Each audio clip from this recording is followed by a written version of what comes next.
Oke, Mas Yuda, apakah langsung kita mulai teman-teman dari PSDM Kominfo bagaimana?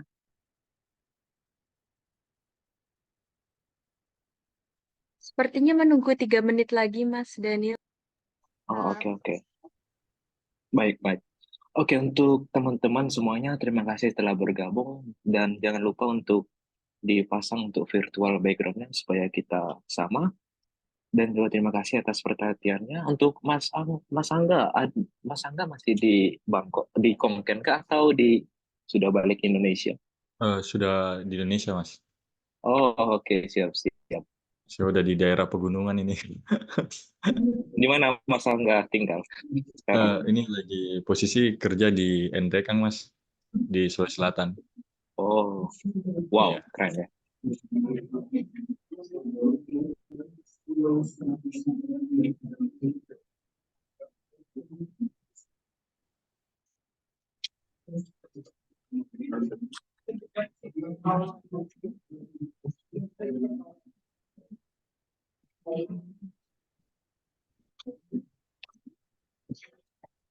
Nonton ya agak lain. Anjir lupa cuy pasti lah ini. Kenapa?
Begini harus.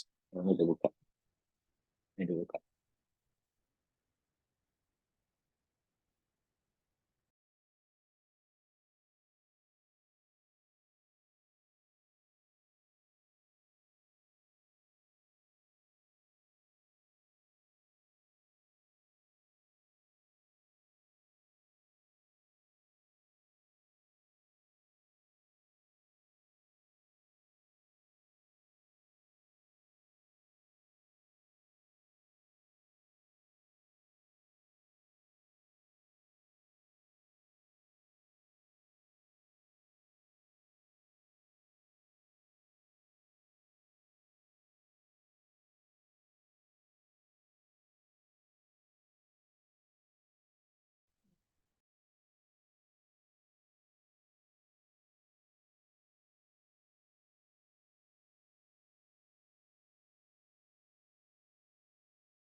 Ya, iya.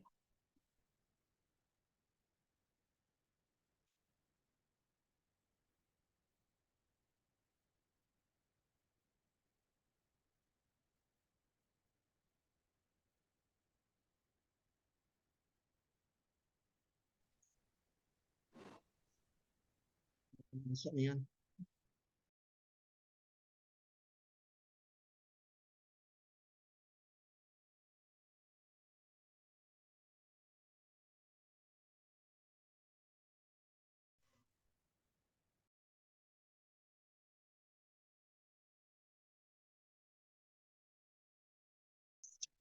Halo Mbak Ratna, sedang di Indonesia kah? Iya, iya Mas, Indonesia. Oh, oke oke. Di Jawa Timur ya? Iya, betul. Kok tahu? Oh iya, sebetulnya saya dapat informasi dari Presiden Prometa. Oh, iya. Siapa presidennya sekarang, Mas? Saudara Yuda Distra. Oh iya. Sekarang Mas Daniel di Bangkok kah? Iya, iya Mbak, di Bangkok.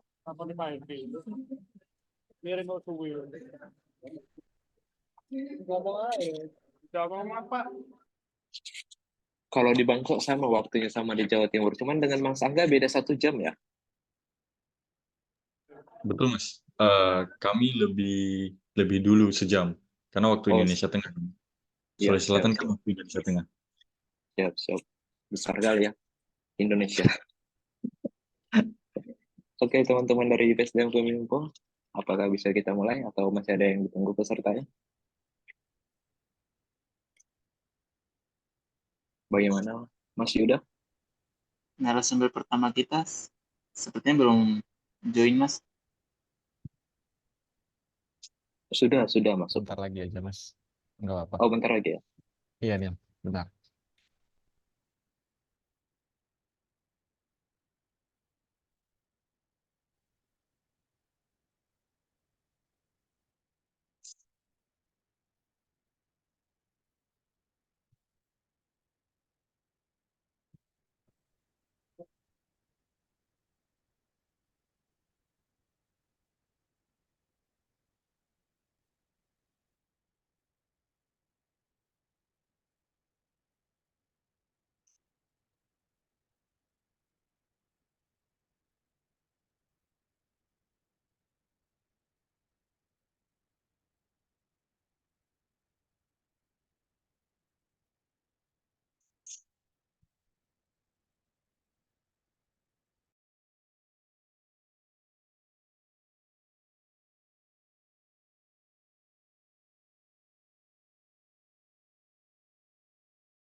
Awakmu melu apa? Anu, ning Thailand.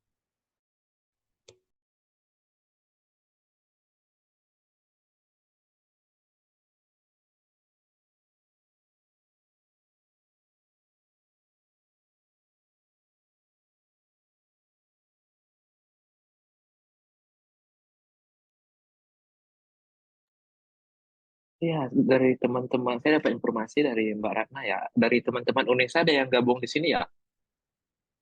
Boleh hello, say hi. Teman-teman dari UNESA. ฮัลโหลสวัสดีค่ะ Oh, sawadikap. Hai dai Sawadee. bahasa Thai.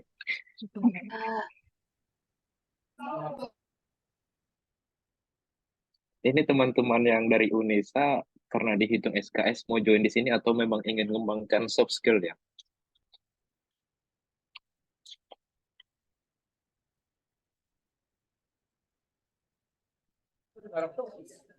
Tampaknya ini pada malu-malu kucing ini, Mas.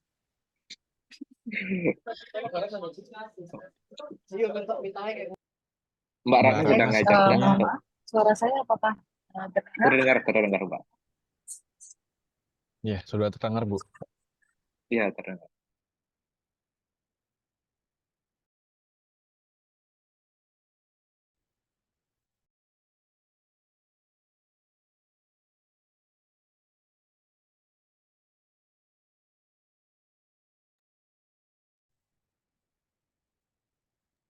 Iya, silakan Bu Herma.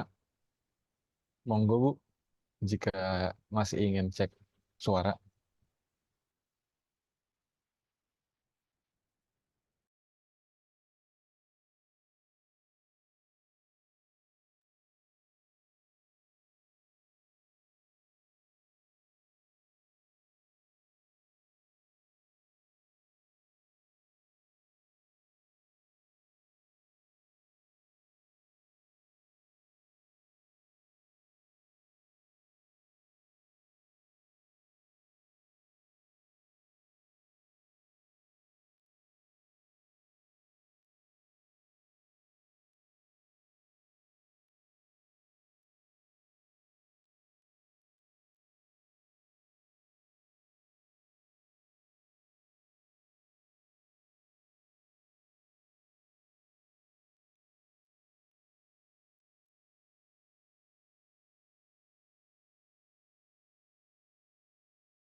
Halo, apakah suara dengar dan boleh saya mendengar suara dari sana gitu?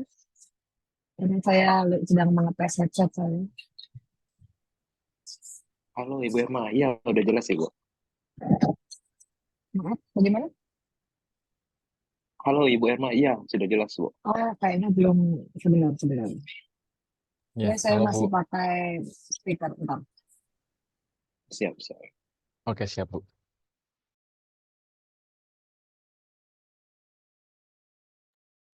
Oke, boleh cek lagi, Mas? Maaf, punten. Halo, Bu. Cek. Suara saya kedengaran nggak, Bu? Oke, Terima kasih. Oke. Mode. siap. Silakan, Oke, bisa Mas kita Daniel. mulai ya. Iya.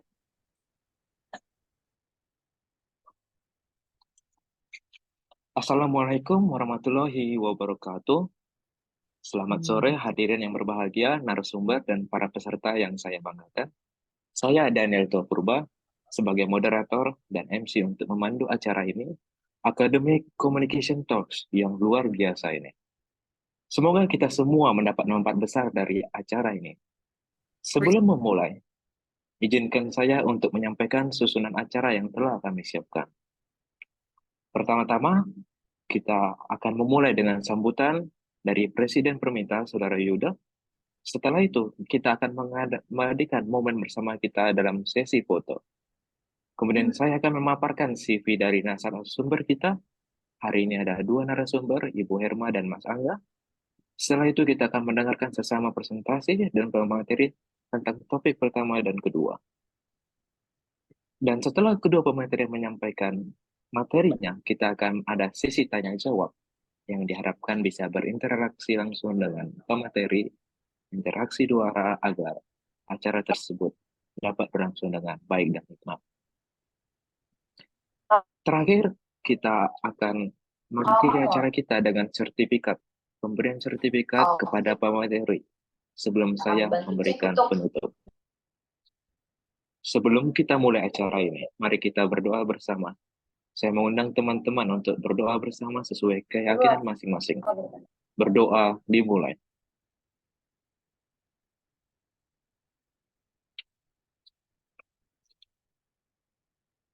Berdoa selesai. Selanjutnya adalah sambutan dari Presiden Perminta. Tanpa menunda lebih lama lagi kepada Saudara Yuda Distra, kami persilakan untuk menyampaikan sambutan.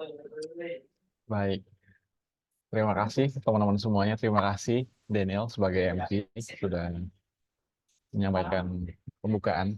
Tapi sebelumnya saya mohon maaf ya, karena di sini saya sedang ada di lab, jadi ada suara-suara lain, jadi mohon dimaklumi. Sebelumnya, Assalamualaikum warahmatullahi wabarakatuh. Selamat sore kepada yang terhormat, kepada kedua narasumber saya, dan juga teman-teman kita semuanya di acara pada sore hari ini, Academic Communication Talk. Ada Bu Herma Prabriyanti dan juga Mas Angga Mismahuddin. Kemudian yang saya hormati juga teman-teman peserta yang saya banggakan. Pertama-tama marilah kita panjatkan puji dan puji syukur kehadirat Allah Subhanahu wa taala karena berkat rahmat dan karunia-Nya kita dalam keadaan sehat dapat berkumpul secara daring di kegiatan ini, kegiatan Academic Communication Talks, yang harapannya semoga dari acara yang diselenggarakan oleh Permita bisa bermanfaat buat teman-teman semuanya, khususnya buat para pelajar yang ingin mengasah kemampuan berkomunikasi dan juga public speaking atau berbicara di depan umum untuk keperluan ujian skripsi, ujian tesis, atau mungkin mengikuti konferensi internasional ataupun nasional. Jadi harapannya semoga teman-teman bisa menggali informasi lebih dalam, bisa mendapatkan pengalaman-pengalaman yang berharga, dan harapannya juga semoga semua ilmu yang didapatkan bisa diaplikasikan di kehidupan teman-teman semuanya dalam bidang akademik. Mungkin itu aja yang bisa saya sampaikan, kurang lebih yang mohon maaf. Wassalamualaikum warahmatullahi wabarakatuh.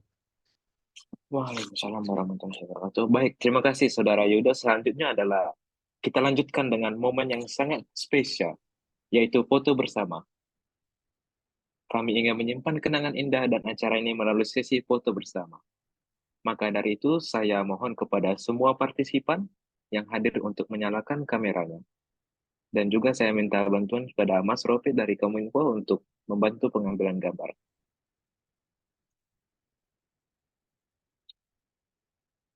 Saudara Farid, silakan dihidupkan kameranya.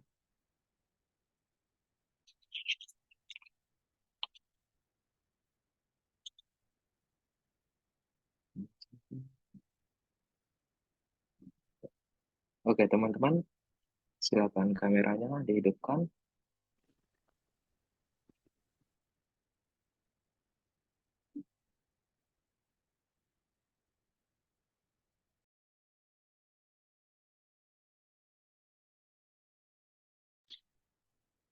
Oke, terima Oke, kasih, Saudara Mas Rofi, silakan. oke, udah hitungan ketiga ya, teman-teman. 1, 2, 3. Oke, sebentar. Sekali lagi. 1, 2, 3. Oke, siap. Terima kasih, teman-teman. Baik, terima kasih Mas Rofi dan teman-teman yang telah berpartisipasi aktif. Baik, tanpa menunda lebih lama lagi,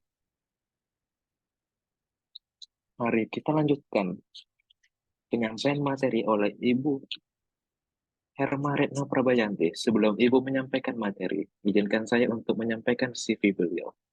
Mungkin CV beliau bisa kita tampilkan ya.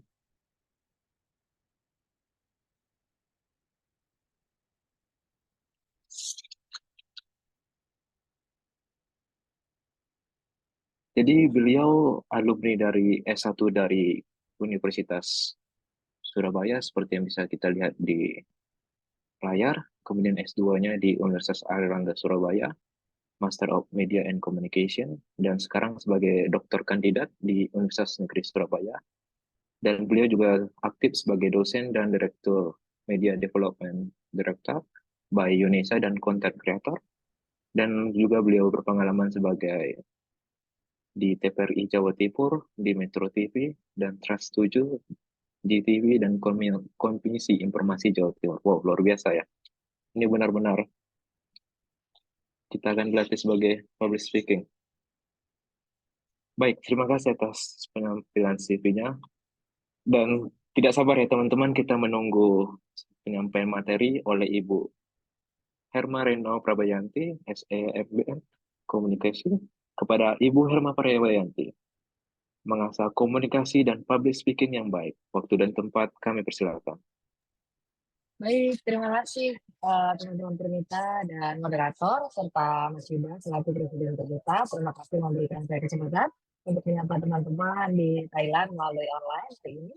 Sebenarnya mohon maaf sekali saya tiba-tiba banget ini tadi ada syuting karena as content creator kita harus mencari kesempatan. Jadi hari ini banget tadi saya lagi makan bareng sama Jerome. Kalau teman-teman tahu content creator Jerome Pauline yang kemarin juga kuliah di Jepang lagi jalan sama kami gitu. Jadi di sela kesibukan saya coba mohon maaf sekali terlambat. Jadi saya sudah berusaha untuk tidak terlambat. Jadi terlambat sekitar 10 menit. Jadi mohon dimaklumi. Kita langsung saja ke public speaking. Sebenarnya public speaking itu apa sih kebutuhannya gitu. Kalau misalnya orang ngomong kebutuhan public speaking untuk industri, untuk sales, untuk selling segala macam gitu kan. Tapi sebenarnya public speaking itu representasi dari diri kita supaya orang trust sama kita. Karena sepintar-pintarnya kita, kalau kita tidak bisa mendeliver informasi, mendeliver emosional kita ke orang lain, maka orang lain tidak akan trust sama kita. Itu kenapa kadang-kadang orang yang punya ide brilian, sangat brilian, dia justru butuh juri bicara. Presiden butuh juri bicara, semua orang butuh juri bicara. Kenapa? Karena sometimes orang yang mengambil keputusan itu tidak bisa. Kemudian dia memaksakan diri untuk menyampaikan sesuatu. Karena speaker dan thinker itu kadang-kadang harus dipisah. Kalau itu rumahnya besar sekali gitu. Nah, tapi karena teman-teman masih mahasiswa dan teman-teman masih mewakili individu bukan korporat atau negara, government, maka teman-teman sebaiknya punya kemampuan dasar untuk public speaking. Next.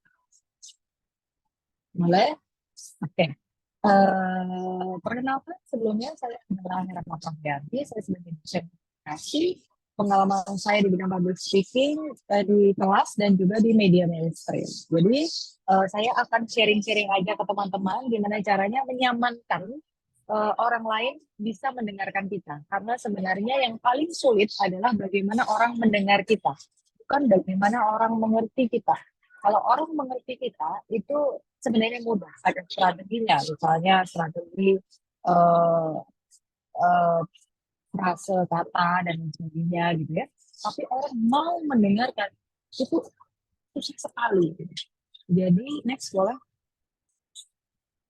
Jadi kalau misalnya orang mau mendengarkan kita, itu lewat mana? Lewat ngomong langsung atau lewat media? Nah, yang saya lakukan dua hal, ngomong langsung sama media. Tadi saya sempat ngobrol dengar Mas Yuda, goalsnya sebenarnya apa sih? Goalsnya saat sidang atau saat konferensi internasional supaya bisa diterima, gitu ya, didengarkan. Saya punya cerita agak unik. Saya pernah international conference di UNPAD, gitu ya. Itu yang ikut memang rata-rata paling Asia doang, Jepang, China gitu-gitu ya. Mereka yang bahasa Inggrisnya itu dengan aksen kedaerahan masing-masing, sometimes kita agak nggak tune in ya kan, di beberapa orang gitu kan. Tidak semua dosen memang fluent in English gitu ya, untuk negara-negara Asia. Nah, kemudian saya mikir gimana caranya supaya penelitian saya didengar oleh mereka, dipahami oleh mereka. Yang saya lakukan adalah mencari viralitas dari sosial media. Dan memang jujur saya itu penelitiannya tentang sosial media. Waktu saya jadi speaker, jadi presenter, yang saya lakukan adalah Bapak Ibu dalam bahasa Inggris saja, Bapak Ibu, apakah Bapak Ibu pernah dengar nggak konten yang kayak QQ, teman-teman pernah dengar nggak itu? Itu saya nyanyikan QQ untuk membuat ice breaking, mereka mau mendengarkan bahwa konten viral itu dibutuhkan loh, even untuk dunia pendidikan. Sebenarnya saya mau ngomong itu, tapi saya buka dengan QQ. Apa yang terjadi? Setelah saya presentasi, 2 orang profesor dari India satu, dari Filipina satu, itu mendatangi saya dan kita bertukar informasi, bertukar name card. Karena mereka merasa bahwa orang ini peneliti tapi kok pikirannya agak nyeleneh ya. Nah, kenyelenehan itu sekarang yang dicari. Kita tahu di dunia politik Indonesia butuh yang nyeleneh, apapun tuh butuh nyeleneh supaya bisa didengar dulu. Setelah Anda didengar, Anda akan punya stage, punya panggung, punya ruang, punya tempat untuk bisa menyampaikan ide kalian. Tapi kalau buru-buru kalian, ideku bagus loh guys, ideku oke loh guys, tolong dengarkan aku. Mereka tidak akan mendengarkan, trust me, percaya sama saya. Itu makanya penting banget kalau kita pilih yang pilih konten-konten yang viral melalui sosial media sebagai karena sekarang orang mencari informasi dari sosial media. Kalau teman-teman memang ceruk pasarnya, kalau misalnya peneliti misalnya farmasi misalnya atau hal-hal yang lebih spesifik lain, tentu itu yang tidak ada hubungan dengan media. Tapi orang-orang umumnya mencari informasi melalui internet kan. Berarti carilah informasi yang trending terkait dengan bidang studi Anda. Next.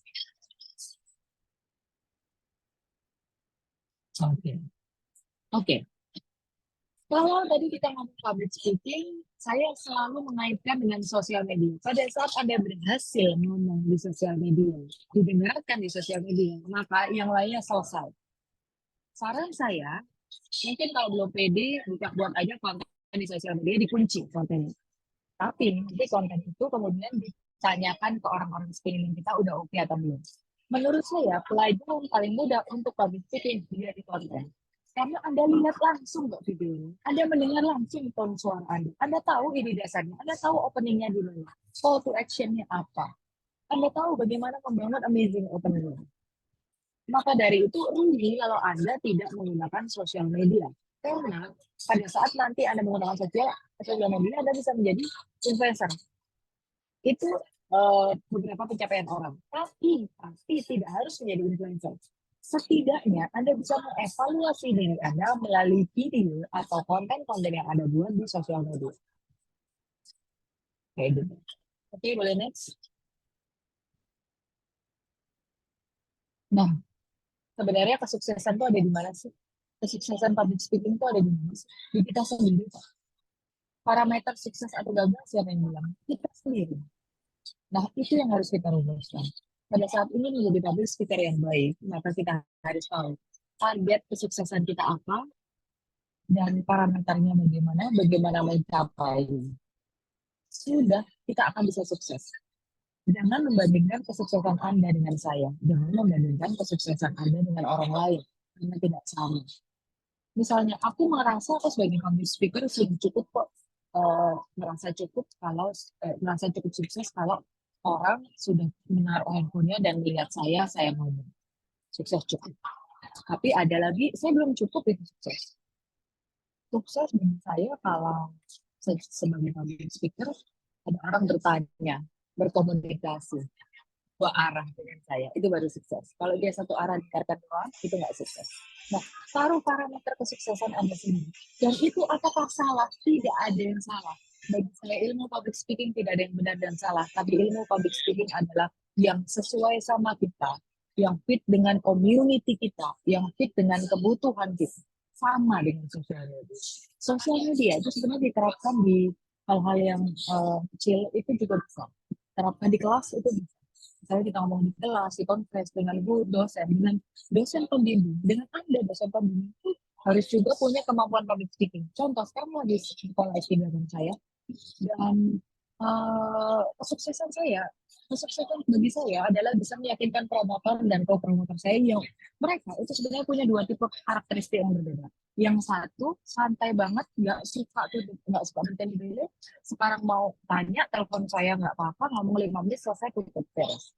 Ibu yang co-promotor saya itu justru tidak, harus bertemu tatap muka, harus membuka prolog dengan pembicaraan khas ibu-ibu. Nah, itu public speaking. Berbicara dengan orang lain. Aku sih sharing-sharing gitu. Boleh diturunin, Mas? Komentarnya. Oke. Find your superpower. Hal yang membuat lebih hebat dari yang lain ada. Apa sih yang membuat kamu superpower? Apakah hal yang membuatmu lebih hebat dari yang lain? Apakah membuatmu bahagia ketika melakukannya? Apakah menjadi titik balik kehidupannya? Cari tahu mana superpowernya. Dan kamu bukan orang yang superpower yang bisa menjalankan kelima hal itu. Nggak bisa. Cukup membuat bahagia, cukup. Ada orang yang bikin bahagia, cukup. Nggak perlu mengkomparasi dengan orang lain. Tapi ada orang yang ingin mendapat pengakuan dan ingin mengkomparasi dirinya dengan orang lain. Ada. Apakah itu salah? Kita hargai saja. Nah, pada saat kita bisa menghargai orang lain, maka kita menjadi public speaker akan jauh lebih meyakinkan. Karena sebenarnya menjadi public speaker yang baik adalah orang yang bisa mendengarkan dulu. Kalau Anda tidak punya kemampuan mendengarkan, Anda pasti tidak akan kemampuan untuk berbicara. Itu 100%. Rata-rata orang yang tidak punya kemampuan mendengarkan, itu biasanya kita dengarnya kalau dia lagi jadi public speaker. Dia akan gitu, orang ini aspun banget sih, salah banget sih dulu. Ngomongnya sembarangan. Karena dia tidak bisa mendengarkan, tidak bisa melihat sosial life di situ. Kayak gitu. Oke, baik. Mungkin di sini kita bisa tanya jawab dulu supaya nggak bosan dengerin saya. Boleh diseling-seling gitu kah, moderator? Mohon maaf Ibu, sesi pertanyaan dan diskusi nanti diakhiri Ibu setelah 2 pemateri. Oh gitu. Ada waktu 40 menit. Oh gitu. Oh, Iya. tapi saya kayaknya nggak bisa sampai 2 pemateri gitu, nggak apa-apa ya? Oh, oke. Oke, Soalnya jadi saya kita bagi 2 aja ya. 20 menit pertama untuk sesi tanya jawab dengan Ibu. Oke. Ya, kepada maksud saya, teman-teman, biar nanti kan ada pertanyaan. Nanti saya bisa cerita agak panjang gitu. Biar materinya nggak bosan. iya, siap. Iya, kebetulan untuk materi 30 menit, nanti sesi tanya jawab 20 menit ya, Ibu. Iya, Iya, apa kita boleh ya tanya-tanya. iya, Soalnya boleh. saya pengen setiap orang kan punya Iya, superpower interaksi. masing-masing. Iya, Iya, siap. saya pengen tahu apakah di sini ada yang ngerasa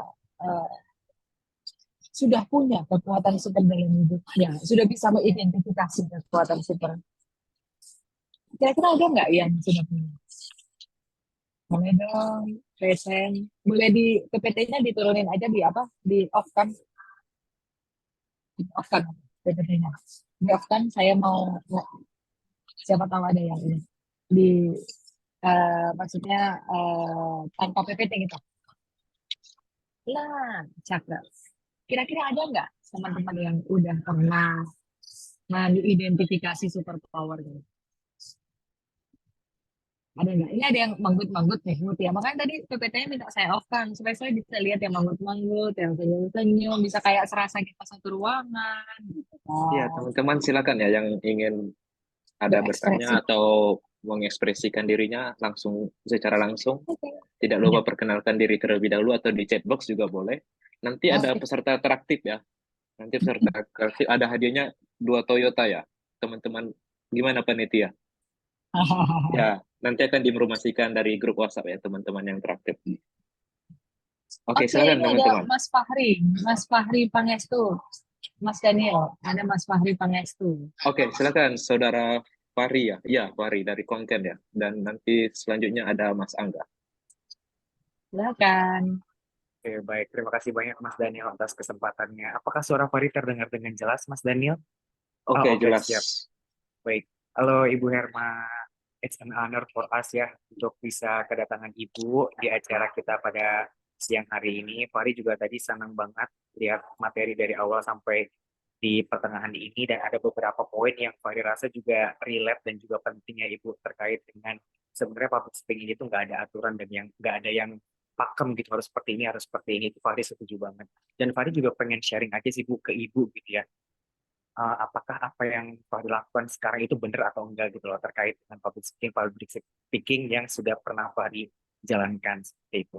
Karena kalau Fahri pribadi, Fahri itu lebih ke pengen jadi diri sendiri aja sih Bu, ketika lagi nge-host atau misalkan lagi ngisi acara atau misalkan lagi seminar proposal. Jadi pengen jadi diri sendiri aja dan pengen menunjukkan keunikan aku pribadi gitu loh sebagai seorang individu kayak gitu. Dan ketika Fahri coba ngobrol sama dosen pembimbing pun, kata dosen pembimbing Fahri, itu nggak ada masalah. Yang penting nggak apa-apa kita break the rules, yang penting kita nyaman, dan itu tuh nggak merubah isi atau kualitas dari apa yang kita sampaikan. Contohnya itu, ternyata Fahri sama dosen pembimbing Fahri juga sama Bu.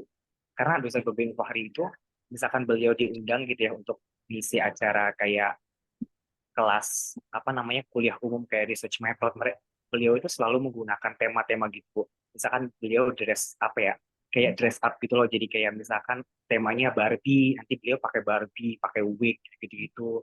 Terus misalkan temanya apa, jadi menyesuaikan topiknya gitu loh, menyesuaikan temanya. Jadi selain untuk nge-engage dari audiens juga supaya nggak terlalu kaku gitu ya, supaya dapat engagement yang lebih tinggi, tapi juga itu jadi lebih menarik gitu loh, nggak boring seperti itu. Dan itu pun Fahri lakukan ketika Fahri seminar proposal kemarin. Jadi Fahri juga dress pakai apa namanya cosplay kayak gitu-gitu loh Bu, supaya bisa lebih seru kayak gitu. Nah, sebenarnya hal-hal yang kayak gini itu nggak apa-apa nggak sih Bu untuk dilakukan kayak gitu loh. Karena Fahri juga selalu memikirkan sebenarnya appropriate nggak ya untuk dilakukan. Tapi sebenarnya nggak ada masalah juga gitu loh sejauh ini untuk melakukan hal-hal seperti itu. Nah, kalau menurut Ibu Herma gimana? Fahri pengen tahu aja sih dari perspektifnya. Terima kasih banyak.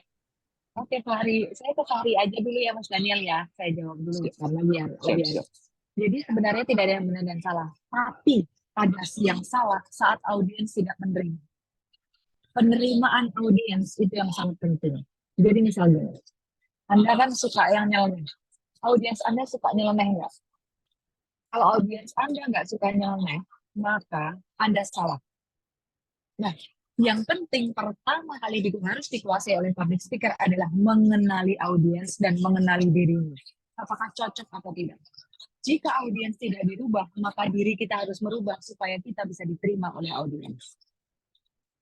Contoh, saya dulu itu presenter news di Metro TV. Saya tidak pernah satu kali pun mau menerima job MC musik dan di lapangan. Karena bagi saya, tipikal saya tidak akan bisa diterima oleh audiens yang hore-hore. Dan saya sadar itu. Saya salah kalau saya MC itu. Pasti dihujat. Ya.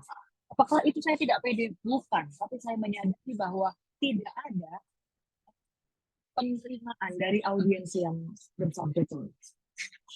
Apakah boleh kita sempro misalnya sidang proposal, sidang menggunakan baju cosplay?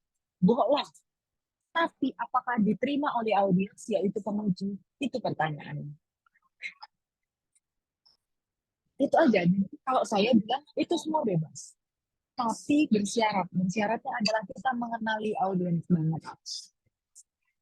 Makanya kayak saya sadar saya bukan orang yang kalau di dunia akademis saya bukan orang yang sangat terstruktur kalau bicara.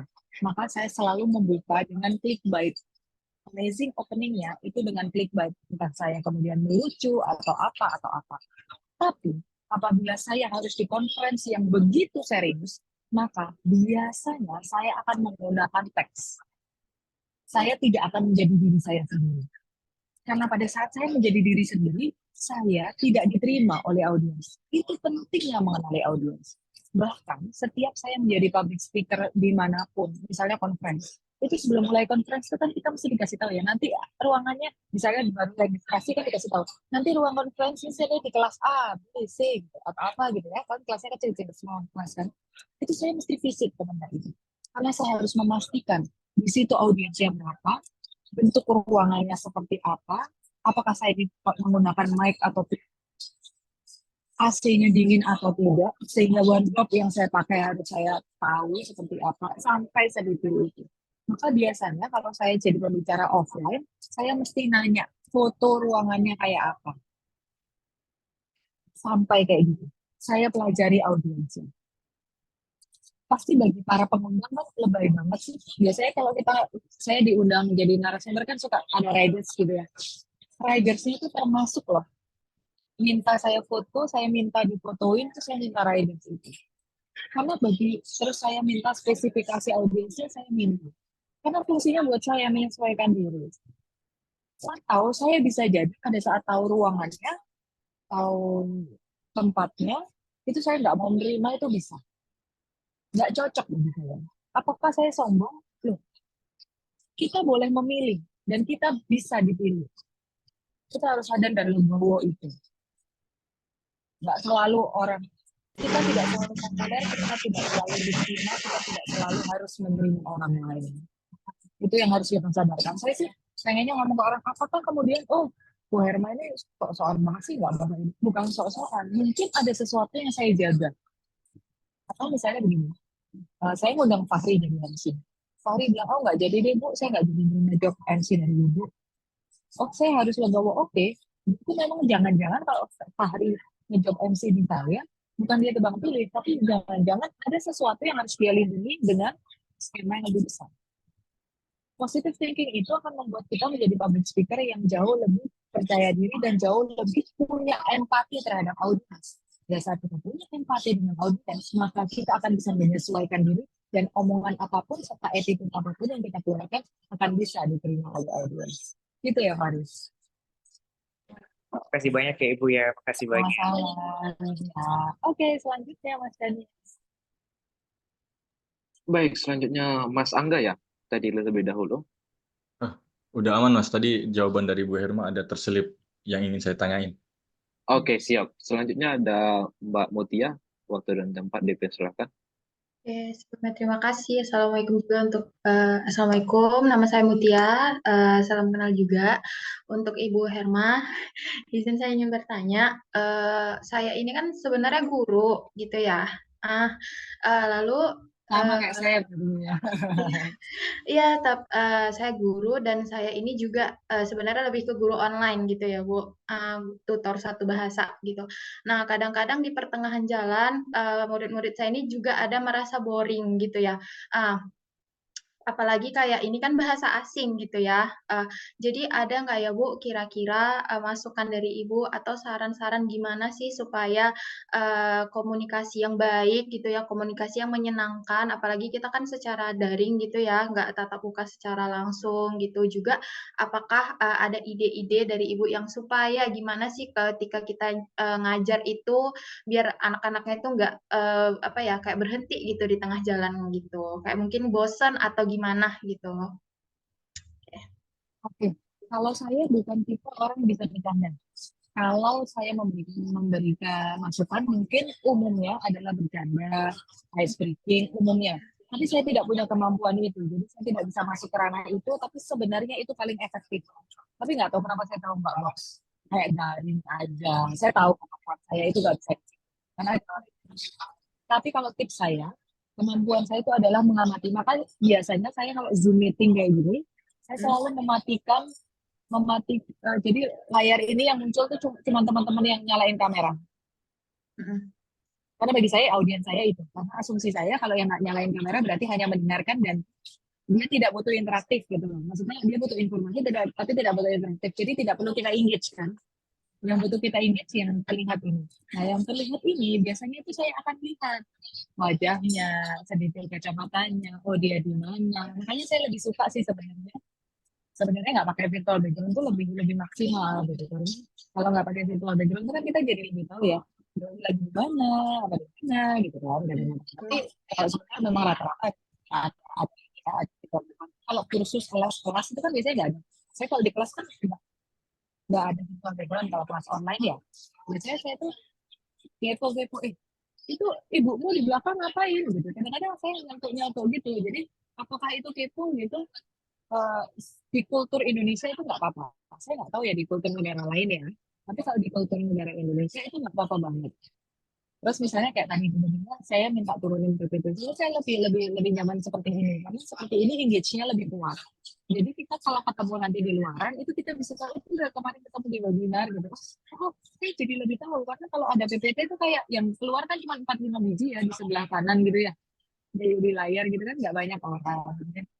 Nah kalau kayak iya kayak saya ada pertanyaan itu ya gitu. Jadi ada beberapa yang ngangguk, oh berarti dengerin saya nih gitu. Nah dari situ ya kan maksudnya oh berarti dia tahu nih gitu. Atau bercandaan saya misalnya oh mbak kerudungnya bagus atau tadi saya baru buka kamera ada yang manggut-manggut ngerasa satu ini ya satu paham ya sama saya itu langsung ditarik digali saya gitu. Jadi kalau dia bosan apa yang menyebabkan bosan itu bisa dari semuanya. Komentari saja apa yang terlihat di layar. Kalau saya di kelas, biasanya saya selalu ngomentarin. Misalnya, rambutmu kecil. Komplimen itu penting. Dan itu harus konsisten setiap minggu. Kalau dia ada perubahan. Jangan sampai Anda nggak tahu murid Anda itu hari ini ngecat rambut beda. Saya tahu loh di kelas saya. saya tidak pernah mau tahu satu nama pun mahasiswa saya. Saya sudah ngomong, mahasiswa saya tidak pernah mau tahu namanya, tapi saya tahu identifikasinya. Kenapa saya nggak mau tahu namanya? Biasanya karena saya itu orangnya agak-agak subjektif ya. Saya punya kekurangan itu. Jadi kalau tahu namanya, terus saya pas ngoreksi, Bu anak ini baik, tak tambahin nilainya. Jadi saya lebih baik nggak tahu namanya gitu kan. Itu sih sebenarnya. Tapi lebih baik tahu namanya. Itu kan lebih dengar, lebih Inggris ya. Tapi kalau saya itu nggak bisa, ibu-ibu kan gitu ya. Oh, Iki kemarin udah bantuin aku bawa tas. Oke, baik secara ya. Padahal bantuin bawa tas itu tidak equal dengan baik ya guys. Gitu kan. Iya kan? Jadi saya nggak mau kayak gitu. Tapi saya itu akan kenal dengan orang-orang misalnya, rambutmu lo buat cat. Kok highlightnya nambah ya? Iya bu, di cat kok bagus ya bu. Iya bagus kok. Apa enggak? Kayaknya lebih bagus dari kemarin deh. Jadi mereka itu merasa ikut kelas kita, terlibat bersama kita itu kayak terlibat, dia tahu hidupku. Jadi bukan satu arah komunikasinya. Karena orang bosan itu terjadi pada saat hanya ada komunikasi satu arah, tidak dua arah. Itu sih dari saya. Terima kasih Ibu, jawabannya sangat menyenangkan. Sama-sama, terima kasih. Oke, ada lagi kita pertanyaan. Saya mohon maaf sebenarnya saya itu agak bersalah nih Mas Yuda karena sudah mengiyakan kan acara ini, tapi ternyata tiba-tiba saya ada aktivitas lain jadi saya agak buru-buru. Nggak apa-apa Bu Herma, aman Bu. Inilah saya mau spill kenapa saya buru-buru. Aku mau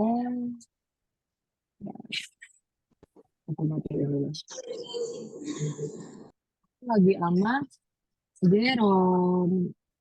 Jadi aku nggak enak kalau nih dia terlalu lama gitu.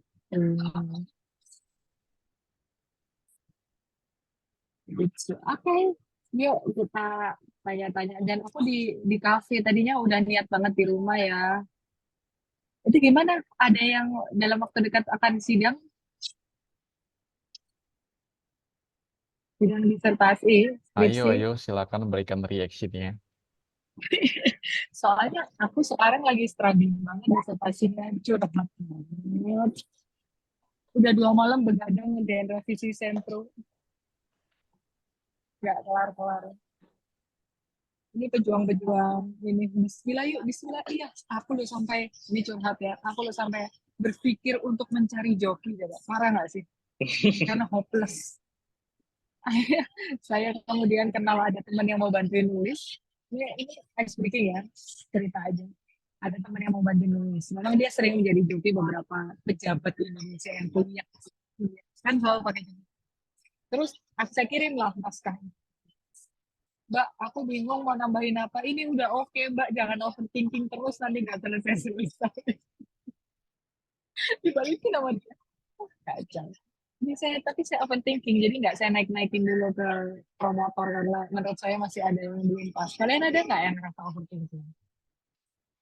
Ngerjain sesuatu overthinking sampai nggak selesai-selesai. Kayak ini ada yang kurang deh. Kayak ini ada yang kurang deh. Ini ada yang sudah Rindiani kayaknya gitu ya. Sering Bu, saya aja jadi MC deg-degan ya Bu. Ya kan? Overthinking itu adalah, saya mau masuk materi overthinking nih guys sebenarnya. Overthinking itu sebenarnya adalah bagian dari hal yang membuat kita tidak akan bisa dipercaya oleh orang lain. Overthinking adalah bagian dari, ada nggak yang kuliah psikologi di sini? Jadi overthinking kan bagian dari perasaan yang mengikis percaya diri. Jadi percaya diri kita kurang, sehingga kita overthinking. Nah pada saat dia loh nggak percaya sama dirinya sendiri, kok minta orang lain percaya? Logikanya bisa banget. Saat Anda belum percaya pada diri Anda sendiri, jangan pernah Anda menghakimi orang lain yang tidak mau percaya dengan Anda. Ya apa mau Anda aja nggak percaya sama diri Anda, kalau nyuruh orang lain percaya sama Anda? Nggak mungkin, nggak make sense. Itu kenapa harus percaya diri? Jadi overthinking itu adalah bagian dari percaya diri yang tidak bisa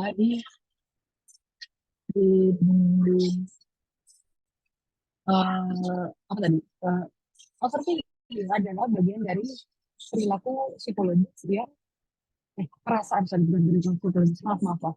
Overthinking adalah perasaan yang muncul dan menyebabkan kepercayaan diri seseorang turun sehingga orang lain tidak akan percaya sama kita, sehingga public speaking kita akan totally broken, selesai, gone, deg-degan, malu, nggak pede, materi lupa semua, tidak bisa mengendalikan audiens tidak memahami kita. In the end of the day, konsep yang kita sampaikan bahkan tidak diterima oleh audiens dan jadinya gagal. Ini langsung masuk, aduh aku overthinking nih, aku overthinking, nggak apa-apa. Tapi overthinking itu manusiawi. Bagaimana dengan grogi? Kalau Mas Daniel tadi cerita, ini saya MC aja grogi. Grogi sama overthinking itu beda. Totally different. Grogi buat saya itu wajib hadir dalam setiap performance kita. Itu konsep saya ya, nggak tahu kalau orang lain. Konsep saya adalah grogi itu wajib ada di perasaan kita saat kita akan menjadi public speaker. Karena pada saat kita grogi, kita waspada. Kalau Anda grogi, Anda tidak grogi, Anda tidak akan waspada. Anda akan lupa semua. Anda akan gone. Anda akan ngerasa, apa ya, ngomongnya nggak terarah. Kalau kita ngomong tidak terarah, yang terjadi apa? Audiens merasa tidak dihargai oleh kita. Jadi, Mas Daniel, kalau memang Anda grogi, wajar. Tapi yang harus dilakukan adalah mengendalikan rasa grogi.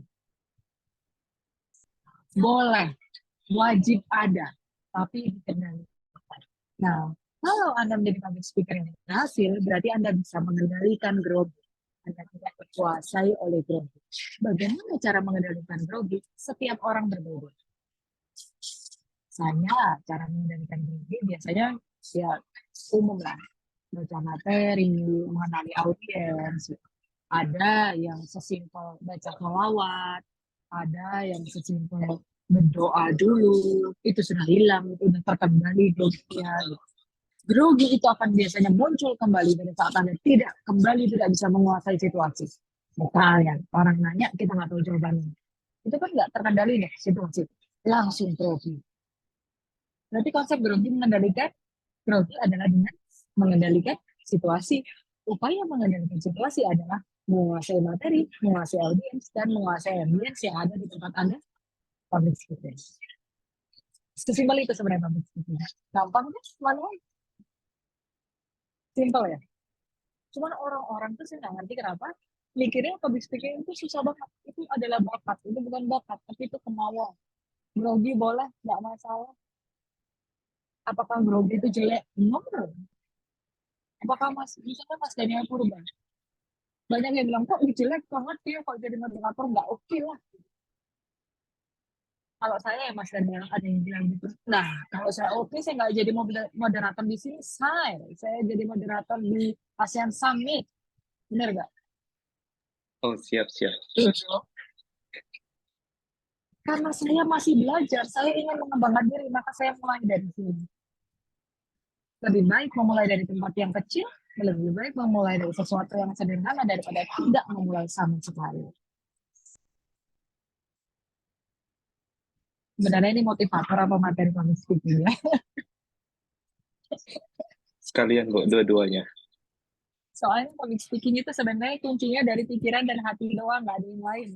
Teknik-teknik ngomong, vokal keras apa itu sekarang ya saya bilang, misalnya saya kenal ada salah satu pengurus namanya Arum, saya pernah jalan di Thailand sama Arum, suaranya banget, lembut banget, kok nggak suruh tone suaranya apa ya bisa, ya nggak bisa, sama suaranya tuh. Terus disalahkan, cuci latihan vokal dia keras. Ngapain? Zaman sekarang ada namanya teknologi mikrofon, setahu saya, ya kan? Sound system, pasti ada teknologi itu, sehingga kita bisa naikin kan volumenya. Nggak ada hubungannya teknis dengan pipo suara, lala, semua itu juga ada hubungan dengan hati. Nggak ada yang lain. Kita suara nggak ada hubungannya, mau cadel, mau apa, nggak ada hubungannya. Tata bahasa iya, pasti kan tata bahasa. Itu kan teknologi. Begitu teman-teman. Oke. Ada lagi pertanyaan? Ya, teman-teman dipersilakan. Ada lagi yang ingin bertanya? Atau udah siap semua ini untuk konferensinya? Oh, siap kayaknya. Pasti. Semoga kita berjumpa ya. Nanti saya sedang mencari cara supaya saya bisa ikut konferensi di Thailand. Nanti semoga kita bisa berjumpa dengan beberapa teman yang ada di Thailand. Semoga. Doakan. Amin ya. Bangkok siap menunggu, kok. Iya, Bangkok menunggu. Siap. Eh, Mas Yuda, Mas Daniel, kalau seandainya saya tidak sampai selesai, itu apakah diperkenankan? Karena saya nggak enak banget kalau meninggalkan lama gitu. Mohon maaf sebelumnya. Iya, silakan Bu, Iya, nggak apa-apa. dipersilakan. Biar nanti Iya. teman-teman panitia bisa memberikan sertifikat sebagai bentuk apresiasi kepada Bu Herma karena sudah meluangkan waktunya untuk bisa jadi narasumber di kegiatan sore hari ini. Iya, terima kasih. Mohon maaf sekali. Saya feel free kalau teman-teman misalnya mau tanya-tanya apapun ke saya, bisa DM saya di Instagram. Nomor WA saya, panitia juga udah tahu. Feel free kalau teman-teman pengen ngobrol sama saya. Tapi mungkin balasnya agak lama ya. Kalau itu biasanya saya balasnya suka malam-malam. Soalnya selain untuk chat gitu. Tapi kalau sudah ada yang urgent, pasti saya balas cepat gitu. Jadi kalau pengen ngobrol apapun, email ke saya juga nggak apa-apa. Nanti di sheet saya kan ada saya pertanyaannya kalau komprehensif monggo. Saya senang banget kalau bisa berdiskusi dengan mahasiswa-mahasiswa yang luar biasa hebat, keren dan sangat-sangat luar biasa ini. Dan tadi saya diminta panitia untuk memilih satu ya, untuk dapat apa itu dulu? Mobil mewah, 2 pintu, atau apa ini? Iya, satu pemateri peserta teraktif, Ibu. Baik, Mas Daniel, boleh saya memilih Mas Fahri? Oke. Iya, dipersilakan Ibu. Dengan senang hati, tentu saja Saudara Fahri. Iya, Mas Fahri, semangat terus Mas Fahri, be yourself, nggak apa-apa. Tapi yang penting kita Selamat tahu ya, Kak rules-nya. Fahri. Kita yang penting tahu rules-nya dan tahu apa ya, tahu penempatan diri itu sudah biasa. Dan tahu kemampuan kita di mana. Kadang-kadang kita harus tahu kapan saatnya kita terus maju pantang mundur, kapan saatnya kita harus berhenti sejenak untuk mengumpulkan energi. Dan teman-teman, boleh teman-teman punya semangat membara, tapi teman-teman harus tahu kapan pasang gas, kapan pasang rem, supaya hidup kita tidak berakhir jadi celaka dan supaya hidup kita bisa melaju sekencang pembalap. Gitu. Terima kasih. Selamat sore, mohon maaf sekali. Terima kasih banyak Mas Yuda, saya diberikan ruang dan waktu untuk bisa berbincang, dan terima kasih Mas Daniel Purba, moderatornya Bes. Tinggal latihan Baik, terima dikit kasih. lagi supaya Kepada nanti bisa Baik, terima kasih Ibu atas acara internasional lainnya. penyampaian informasi yang luar biasa. Izinkan saya menyampaikan kesimpulan dari materi hari ini. Sepintar-pintarnya orang belum tentu bisa menyampaikan apa yang ada dalam pikirannya. Itulah kenapa pentingnya public speaking. Kesuksesan public speaking perlu kita temukan kenapa dan konsepnya. Dan kesuksesan ada di genggaman kita. Mengetahui kelebihan kita membuat kita hebat, seperti public speaker, di acara informal ataupun di acara formal. Kelebihan kita sendiri kita tentukan oleh diri kita masing-masing. Mengendalikan situasi, audiens, dan materi merupakan kunci suksesnya public speaking. Baik, selanjutnya Saudari Ella sebagai Ketua Pelaksana mungkin menyerahkan sepatah kata untuk terima kasih kepada Ibu Herma, menyerahkan Bu sertifikat, Herma, dipersilakan. terima kasih banyak atas materi dan tips-tips yang sangat bermanfaat dan berharga ini, sangat luar biasa. Terima kasih Bu. Semoga Ibu sehat selalu. Terima kasih. Sukses selalu ya Bu.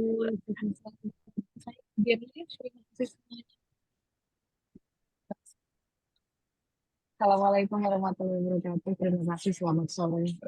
Sorry, Bu. Baik, selanjutnya kita ada pemateri kedua yang sangat luar biasa ya. Beliau lulusan dari luar negeri ya. Sebelumnya saya ada informasi sedikit kepada teman-teman. Jangan lupa nanti untuk kegiatan ini nanti yang ada ingin direkam atau di screenshot, kemudian juga bisa di tag ke Instagram Permita ya.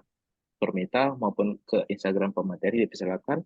Dan juga untuk kepada Instagram MC juga dipersilakan ya. Terima kasih. Oke, tanpa menunda waktu lebih lama lagi, mari kita lanjutkan materi kita yang kedua, yaitu Saudara Angga. Sebelum Saudara Angga menyampaikan materinya, izinkan saya menyampaikan CV beliau yang sangat panjang dan luar biasa ini. Mungkin bisa kita tampilkan CV-nya.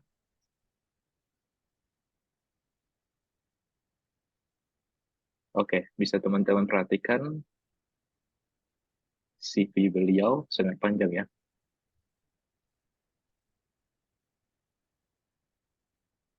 Oke, pendidikan beliau dari S1 beliau, wow, luar biasa ya. Universitas Muhammadiyah Yogyakarta dengan graduate cum laude, dan juga S2 beliau dari Konkan University, Thailand, dan juga cum laude. Dan berikut ada beberapa penghargaan seperti delegasi dalam Student Energy Summit 2023, kemudian juga juara 1 Student Energy Summit Essay Competition, kemudian juga ada sebagai representasi Indonesia Muda Regional Conference Asia and Pacific, kemudian juga sebagai delegasi World Bank Group Youth Summit 2023, kemudian juga ada delegasi dan representatif, wow luar biasa, dalam Thailand Institute of Justice Youth Forum. Luar biasa pemateri kita yang kedua berikut ini. Kepada Mas Angga, kami persilakan untuk menyampaikan materinya. Tips sukses dalam konferensi ilmiah. Waktu diberikan 30 menit dan sesi tanya jawab 20 menit. Terima kasih. Oke, terima kasih banyak untuk Mas Daniel atas kesempatannya. Terima kasih banyak juga untuk Permita Thailand ya, untuk kesempatannya diberikan kepada saya untuk bisa sharing ya, lebih tepatnya. Sharing tentang pengalaman saya tentang ujian tesis dan konferensi ilmiah. Dan kebetulan memang panitia memberikan kesempatan untuk sharing mengenai 2 poin di sini, ujian tesis dan konferensi ilmiah. Dan maaf ya teman-teman, mungkin kalau sama Bu Herma tadi sangat ceria ya. Mungkin nanti bakal ke saya itu agak sedikit kaku gitu.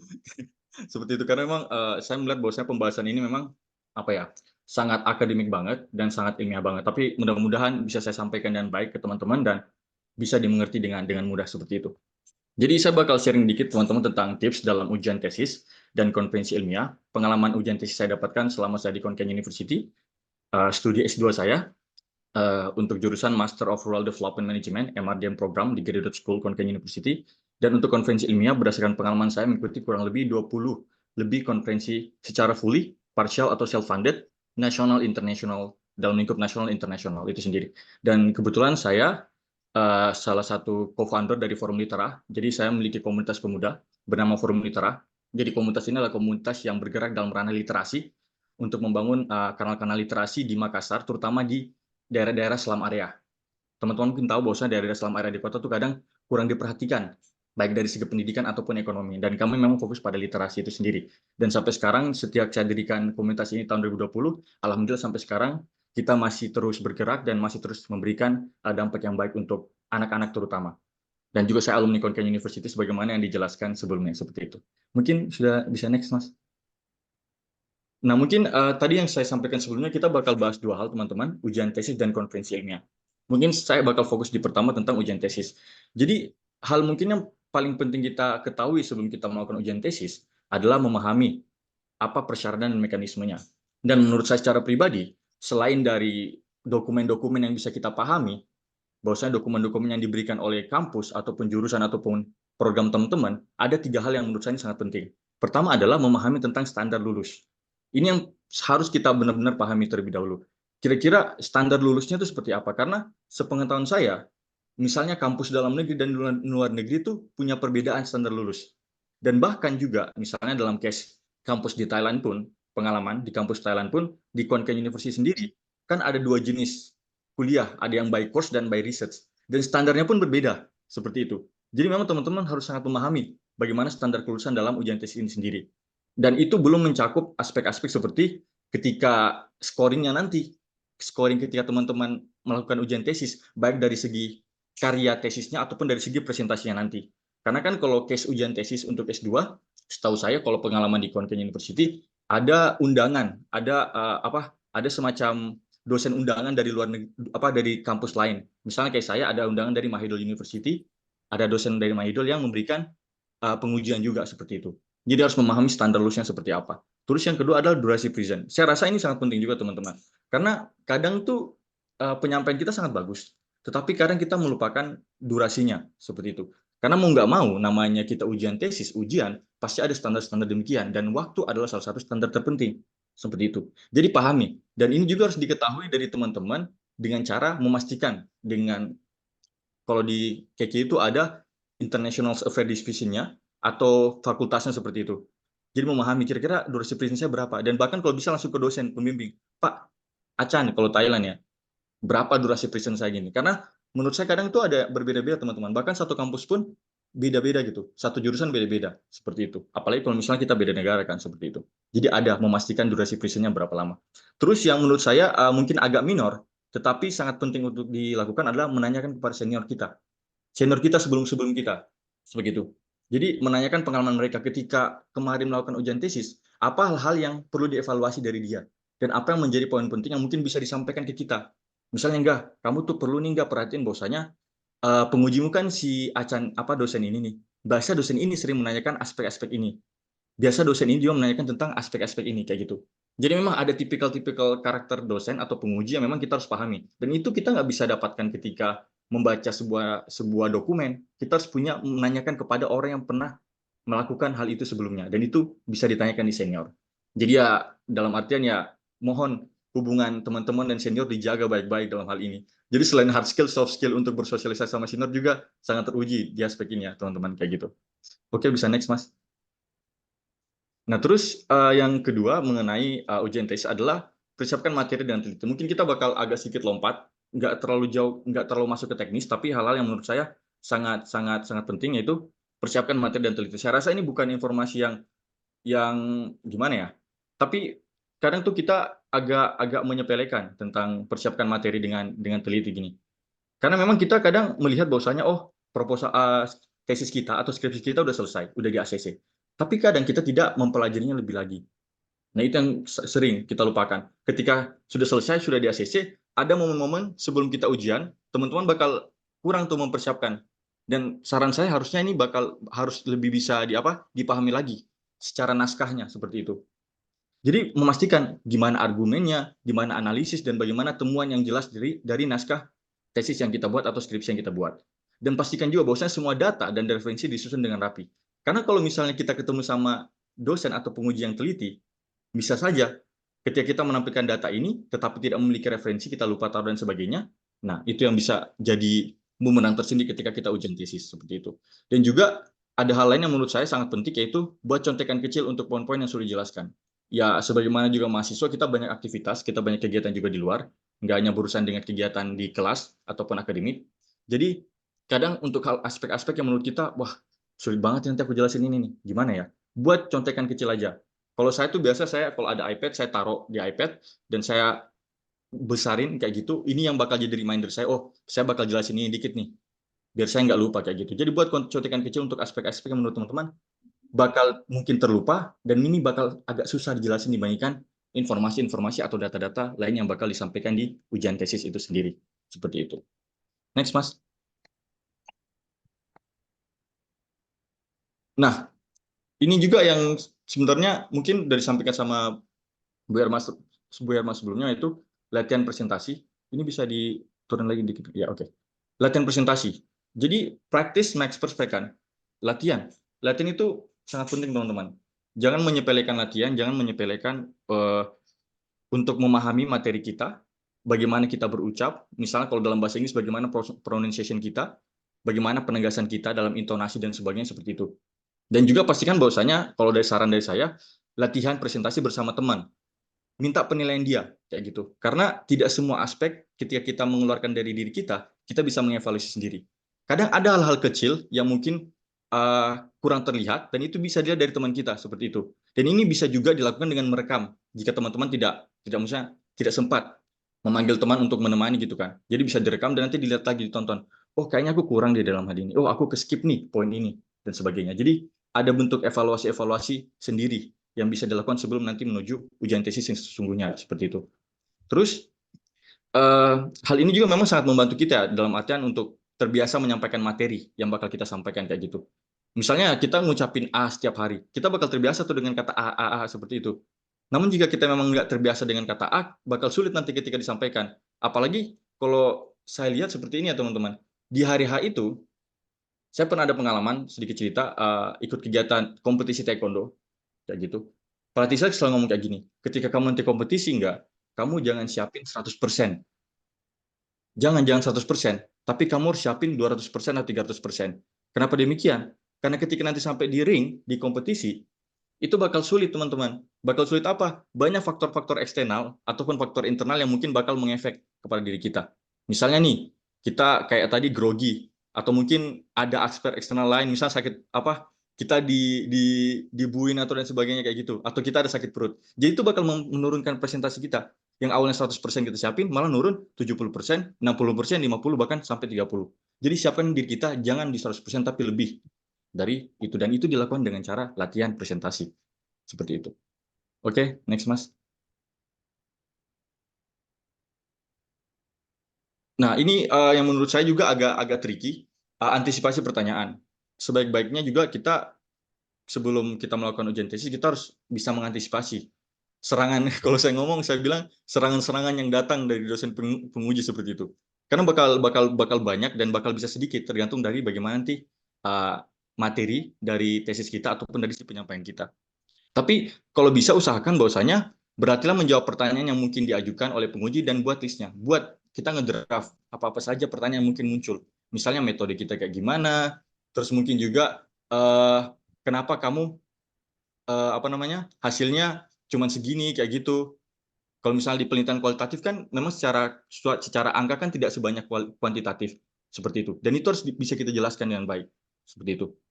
Dan kalau dari pola yang biasa saya sering lakukan adalah kadang kalau apa yang kita lakukan terlalu sempurna itu kadang nggak terlalu bagus juga seperti itu. Jadi biasa kalau saya buat jebakan-jebakan pertanyaan. Jadi ada semacam aspek-aspek ketika saya sampaikan kepada dosen itu saya kurang-kurangin dikit, bukan kurang gimana ya bahasanya. Intinya saya nggak sempurnakan dan baik, dan itu nanti bakal jadi ruang bagi dosen atau penguji untuk si anak nih kurang di sini nih, saya bakal tanyain tentang ini. Padahal kita itu udah siapin kayak gitu, kayak semacam jebakan pertanyaan yang sudah kita siapkan seperti itu. Jadi nanti ketika kita udah siapkan itu, dosen bertanya, kita udah siapin jawabannya kayak gitu. Bahasanya apa, kayak pura-pura bodoh gitu, tapi kita sebenarnya udah tahu seperti itu. Jadi ada semacam pola atau jebakan pertanyaan yang sering saya lakukan atau saya terapkan seperti itu. Dan memang untuk aspek-aspek ini kita sangat harus memahami materi kita dengan teliti, dengan detail, dan itu kadang masing-masing orang berbeda. Dan biasanya kalau orang-orang yang sangat pelupa, terutama kayak saya, biasa tuh kita benar-benar ngedrafting, kita benar-benar print, dan kita kayak label-labelin kayak gitu. Oh ini gini, ini gini, seperti itu. Itu sih. Bisa next Mas. Nah, ini juga yang menurut saya sangat penting adalah jaga ketenangan, PD, dan juga etika. Mungkin kita bakal banyak highlight di etika. Kalau PD tadi sudah banyak disampaikan sama pemateri sebelumnya, bahwa saya memang ketika kita public speaking menyampaikan materi, kita harus PD. Karena apa yang kita tulis itu dari diri kita, dan kita harus PD untuk menyampaikannya kan. Namun untuk faktor etika, dan ini sedikit menyinggung tentang politik, banyak banget yang ngebahas etika. Ternyata etika itu nggak hanya muncul di politik, di ranah akademisi ketika kita menyampaikan ujian tesis dan hal-hal lainnya tuh harus perlu juga namanya etika kayak gitu. Jadi biasa ada aspek-aspek yang mungkin bukan menjadi substansional ketika kita ujian tesis, tetapi dosen melihat bahwasanya oh tata krama atau karakter anak ini ketika menyampaikan ataupun menjawab pertanyaan itu penuh dengan etika yang baik. Misalnya nih, ketika dosen berikan pertanyaan, kita mengapresiasi dulu. Oh, Pak, terima kasih atas pertanyaannya yang sangat baik. Ya, kita memberikan apresiasi terlebih dahulu sebelum menjawab seperti itu. Itu adalah karakter yang sangat baik dan sangat tepat menurut saya ketika kita diuji, terutama dalam case ujian tesis ini. Karena kita selalu mengapresiasi apa yang ditanyakan. Karena hal itu sangat bermanfaat untuk kita. Karena ujian tesis kan bukan untuk merendahkan kita. Kita diuji biar kita naik level kayak gitu. Dan sepatutnya orang-orang yang diberikan sesuatu berterima kasih agar kita memang naik level dengan hal yang baik seperti itu. Nah, makanya berikan apresiasi, dan ketika diberikan saran dan kritik, mungkin ada beberapa aspek kita bakal defense, tetapi lagi-lagi penuh dengan etika. Memberikan apresiasi, bahwa terima kasih atas sarannya Pak, dan sebagainya, kayak gitu-gitu. Oke, bisa next Mas. Nah, mungkin kita pindah ke konferensi ilmiah ya teman-teman ya, di poin kedua. Kalau dari pengalaman saya melihat bahwasanya untuk konferensi ilmiah sendiri ada beberapa aspek yang saya pertimbangkan. Dan mungkin teman-teman di sini, teman-teman master ataupun doktoral pasti mempertimbangkan ataupun teman-teman S1 juga. Saya melihat pertama adalah apakah konferensi ini full funded atau enggak. Itu yang pertama. Tapi nggak berarti ini semuanya harus jadi bagian yang kita accept ya, enggak. Karena mungkin ada satu conference dia tidak gratis dan tidak full funded, tapi publikasi Scopusnya itu bagus seperti itu. Tapi di satu sisi ada juga conference yang biayanya murah, tetapi secara publikasi dia nggak bagus-bagus amat seperti itu. Dan namun ada juga conference yang semua biaya kita full funded, tiket, makan, akomodasi dan sebagainya dibiayain. Tetapi secara publikasi tidak bagus seperti itu. Maksudnya konteks tidak bagus adalah tidak seperti indeks Scopus ataupun dalam negeri Indonesia Sinta dan sebagainya kayak gitu. Tetapi kalau menurut saya 3 aspek ini menjadi bagian yang penting untuk kita memilih sebelum mengikuti sebuah conference. Kalau dia full funded, at least kita nggak keluar duit sama sekali teman-teman. Kita dapatkan pengalaman gratis dan sebagainya. Walaupun karya kita nggak dipublikasikan secara dengan highlight yang baik, seperti menggunakan indeks Scopus dan sebagainya. Kalau misal pun konferensinya juga gratis dan murah, at least kita nggak keluar duit banyak, tapi kita tetap dapat publikasi yang skala menengah lah, seperti itu. Dan memang kadang kalau misalnya konteksnya konferensi ilmiah, apalagi diselenggarakan di luar, ya memang pasti pertama biaya pendaftarannya aja udah mahal, dan itu kadang pakai USD juga, terus belum lagi ketika kita berangkat ke sana dan sebagainya.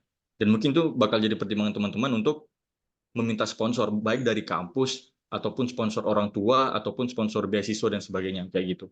Tapi kalau dari saya melihat dari ketiga aspek ini, dan jujur, secara pribadi saya merasakan ketiga-tiganya ini, dan memang ada positif dan negatifnya. Tetapi ini menjadi pertimbangan penting sebelum kita mengikuti sebuah conference, seperti itu. Bisa next, Mas?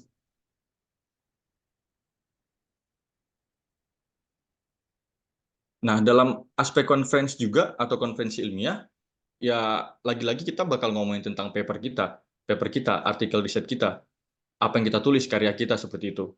Dan agar bisa diterima, walaupun jujur ya, mungkin kita nggak perlu tutup-tutupin hal ini. Karena kalau misalnya konferensi itu, intinya kita bisa submit abstrak, full paper, bakal di-accept gitu loh. Yang penting kita bakal ada indikasi membayar seperti itu.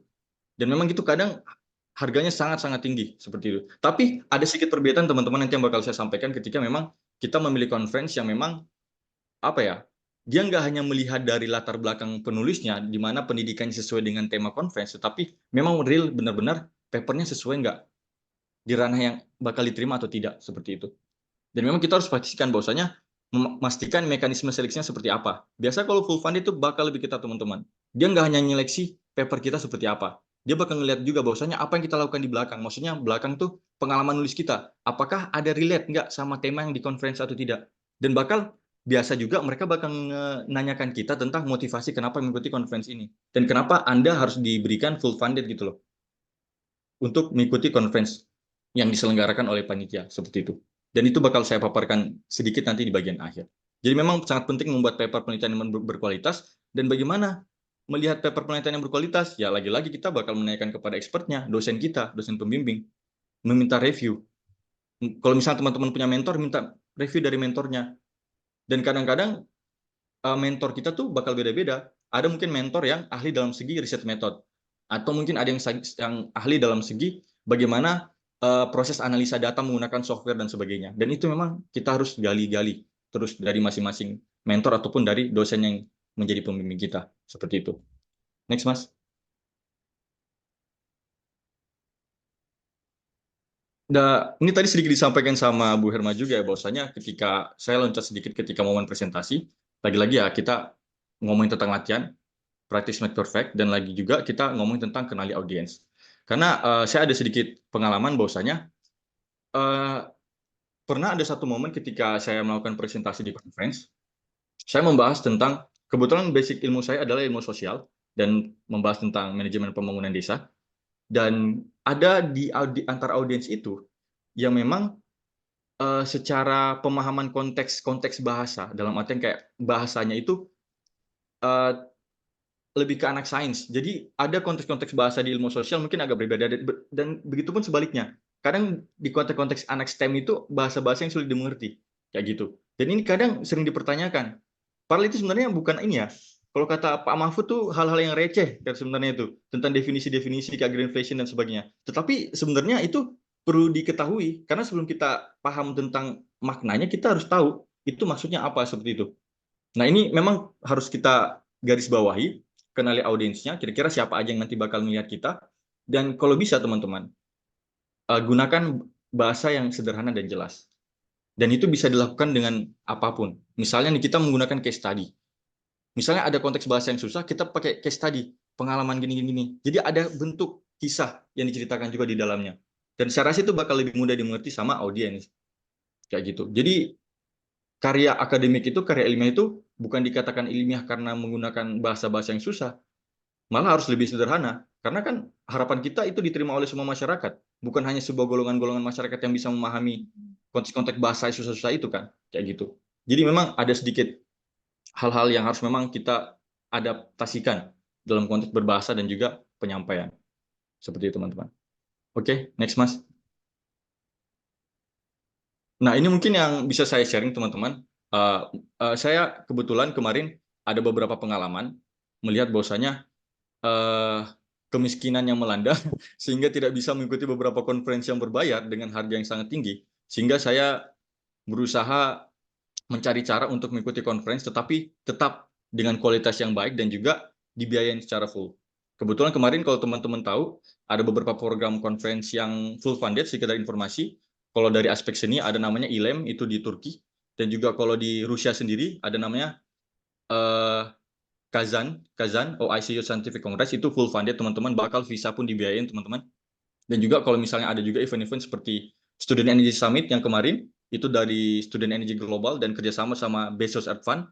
Bezos Earth Fund ini adalah salah satu foundation di bawah dari Bezos. Kalau teman-teman tahu Bezos, pendiri Amazon, seperti itu. Nah, dia tuh ada foundationnya dan itu bekerja sama dengan Student Energy Global dan mengadakan konferensi yang serupa.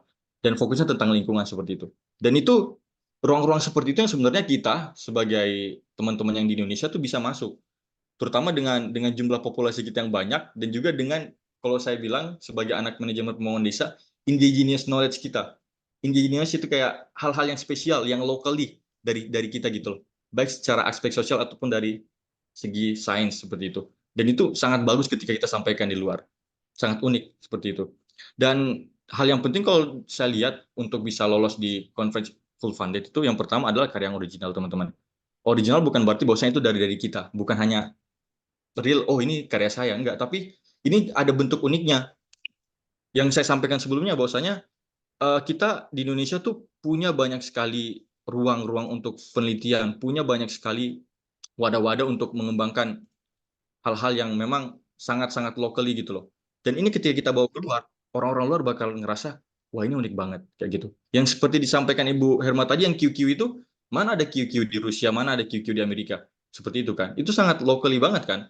Dan itu sangat sangat spesial bagi orang-orang di luar. Dan ini memang harus kita sering bawa ke sana. Terus background yang sesuai. Lagi-lagi saya sampaikan sebelumnya, background yang sesuai. Kadang kita harus bisa expert dalam satu hal. Misalnya fokusnya, kalau dari saya fokus di manajemen pembangunan desa dan juga lingkungan, dan itu akan saya terus bawa, kayak gitu. Dan ketika saya mendaftar untuk conference full funded, mereka bakal lihat juga track record kita, oh dia nggak hanya fokus nih dari segi penelitian, tetapi segi pengalaman, ekspertis di lapangan, dan juga pengalaman kerja, memang arahnya ke sana. Jadi mereka bakal mempertimbangkan hal itu. Karena kadang kan kita sebagai akademisi, kita sering terlalu fokus pada hal yang bersifat akademik banget dalam artian karya tulis. Tetapi secara praktisional tuh kadang kita agak sedikit kurang gitu loh. Dan ini memang kadang menjadi pertimbangan bagi mereka juga, seperti itu. Terus komunikasi bahasa Inggris ya, lagi-lagi kalau misalnya kita ngomongin konferensi internasional, fokus dalam aspek ini, ya bahasa Inggris seperti itu. Tapi kalau dari saya lihat, rata-rata nggak selalu harus menggunakan kayak TOEFL atau IELTS. At least kita bisa memastikan bahwasanya dari karya kita ataupun nanti ada interviewnya, kita bisa memastikan bahwasanya kita bisa ngomong dengan jelas dalam bahasa Inggris kayak gitu dan mudah dimengerti seperti itu. Terus motivasi kuat sesuai kriteria. Ini sebagai tambahan aja, beberapa conference internasional juga kadang meminta kita menuliskan motivasinya kenapa Anda tuh bisa kami danai. Seperti itu. Kenapa? Apa yang menjadi alasan kuat kayak gitu. Dan ini nanti bakal lompat ke sisi yang pertama teman-teman. bahwasanya karya yang kita bawa bakal ke arah ke sana juga. Karya yang saya bawa ini adalah misalnya original banget dari Indonesia, bla bla bla dan sebagainya. Dan ketika ini nanti disampaikan bakal menjadi apa ya? Akan menjadi salah satu aspek penting yang memenuhi kualitas dari conference yang bakal kita lakukan seperti itu. Terus ikuti panduan. Lagi-lagi ini sebenarnya aspek yang pertama. Ya, kita ngomongin conference, kita ngomongin akademik, kita ngomongin karya ilmiah, lagi-lagi harus sistematis, dan itu harus ikuti panduan. Jangan sampai melebar dari panduan. Karena kalau agak melebar dari panduan, salah dan sebagainya, kita bakal terlempar dari seleksi administrasi. Belum seleksi substansi dan sebagainya, udah terlempar di seleksi administrasi. Jadi ikuti panduan itu sangat penting, teman-teman. Oke, bisa next, Mas. Nah, ini ya yang menurut saya juga sangat penting. Kita kalau bisa harus kuat pada aspek paper dan aspek presentasi. Lagi-lagi teman-teman, ngomongin konferensi itu bukan hanya ngomong, tapi tentang paper kita juga. Dan itu harus inline kan, apa yang kita tulis dan apa yang kita omongkan seperti itu. Dan kalau saya lihat bahwasanya kita sebagai akademisi memang harus bukan dituntut ya, punya tanggung jawab untuk bisa menulis dan harus bisa menyampaikan. Dan bukan hanya menyampaikan di conference, tapi menyampaikan ke masyarakat juga. Karena ya apa arti keilmuan kita kalau misalnya itu tidak bisa di-deliver kan kepada masyarakat yang tadi saya sampaikan dengan bahasa-bahasa yang sederhana. Dan saya ingat kata-kata dari dosen saya, namanya Pak Bambang Cahya, dia mantan Bawaslu tahun 2012, dia pernah mengatakan seperti ini, sebagai seorang akademik, sebagai seorang mahasiswa, dan sebagai seorang mahasiswa ilmu sosial, dia lebih tekan lagi ilmu sosial, bahwasanya teman-teman tuh punya 2 keunggulan, yaitu adalah teman-teman bisa nulis dan teman-teman bisa ngomong. Kalau teman-teman nggak punya 2 hal ini, apa yang bisa teman-teman banggakan dan apa yang bisa teman-teman berikan untuk masyarakat seperti itu? Menulis, kalau misalnya kita kuat di menulis, is okay. Tapi kita berusaha untuk menyampaikan apa yang kita tulis. Misal kita pintar dalam hal berbicara, public speaking is okay. Tapi usahakan juga kita punya karya secara tertulis. Biar apa? Biar ya karya kita abadi dan sebagainya. Dan juga punya kontribusi secara akademik seperti itu. Dan ini menjadi bintang 5 menurut saya yang memang harus kita tetap upgrade. Dan saya rasa ini jadi pembelajaran penting juga untuk tetap ya sebagai akademik, dan mungkin baik kita nanti menjadi seorang praktisi ketika lulus ataupun menjadi seorang dosen lagi mengajar, ya tetap berkarya dengan riset dan juga tetap memaparkan apa yang kita karyakan seperti itu. Itu sih. Mungkin itu dari saya teman-teman, sedikit penutup. Mungkin jika teman-teman ingin berkoneksi bisa melalui link LinkedIn saya, Angga Misbahudin, dan jika ingin di Instagram bisa juga, dan juga ada komunitas saya tadi yang sebelumnya, Forum Litera. Kita sangat terbuka untuk berkolaborasi teman-teman, terutama untuk program-program pemberdayaan dan juga yang berkaitan dengan literasi dan juga hal-hal akademik seperti ini. Itu sekian dari saya, terima kasih. Kembalikan ke moderator Mas Daniel.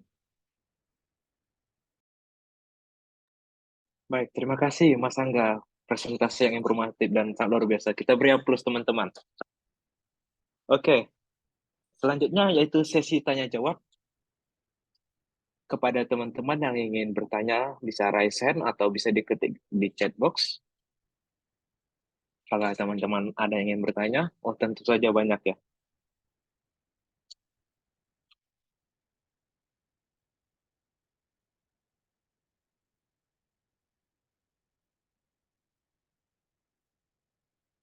Mas Angga sedang kerja kah atau? Ya, kebetulan nih saya lagi kerja tapi bisa izin bentar sih, aman-aman. Oh, siap, ya, kelihatan keringatan. Iya, sini lagi panas soalnya. Endrekang tuh lumayan panas juga walaupun daerah pegunungan, tapi memang Oh, oke. panas gitu secara suhu. Oke. Ya, teman-teman, apakah ada yang bertanya?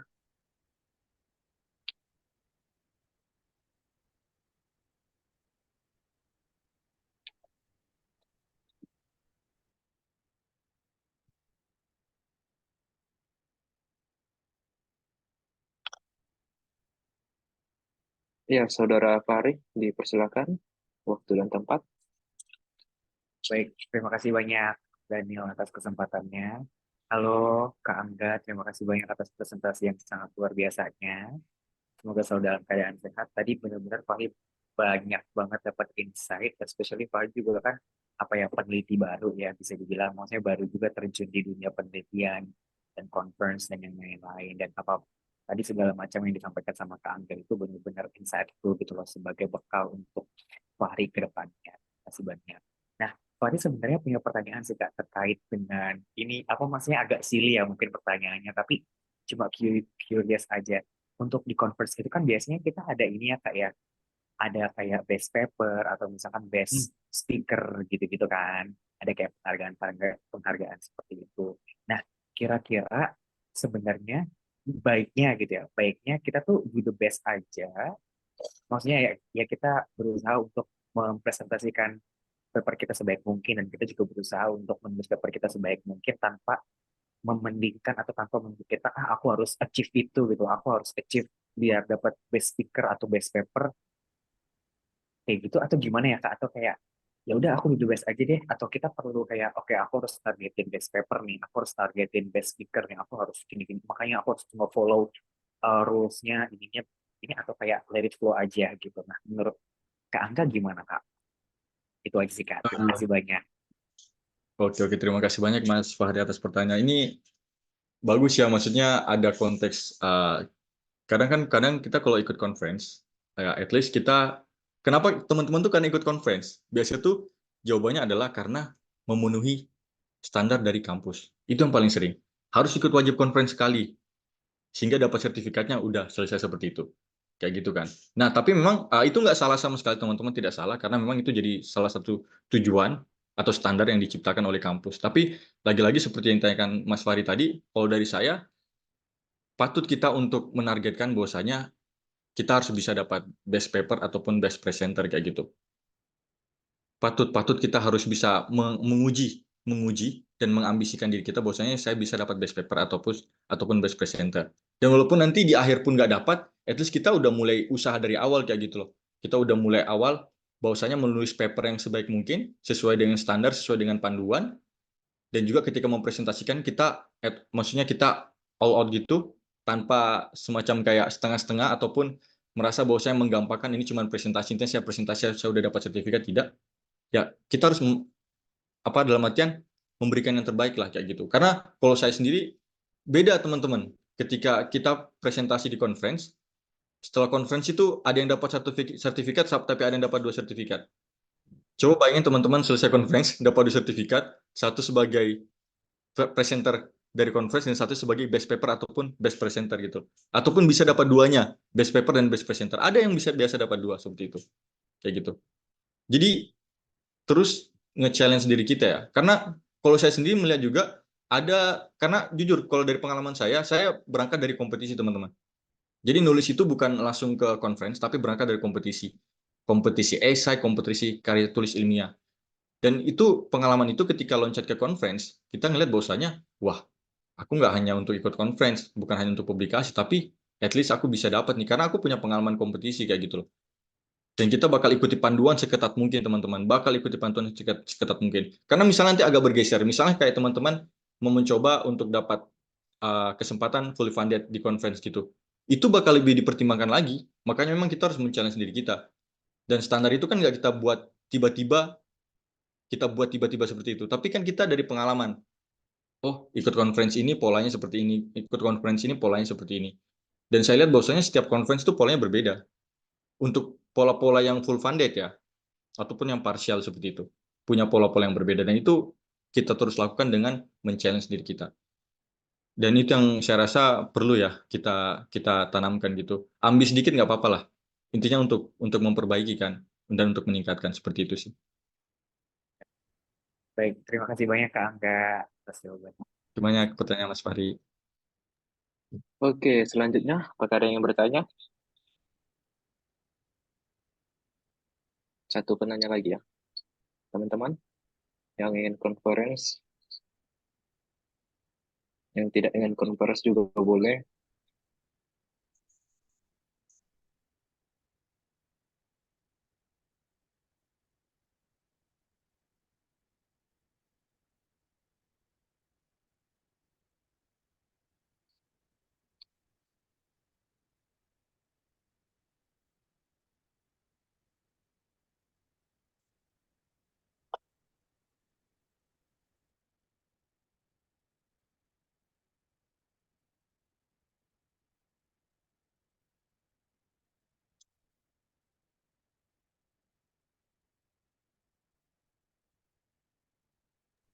Iya, Mas Subhan dipersilakan. Oh, ada Mas Rofib ya. Ya, Mas Rofib dipersilakan.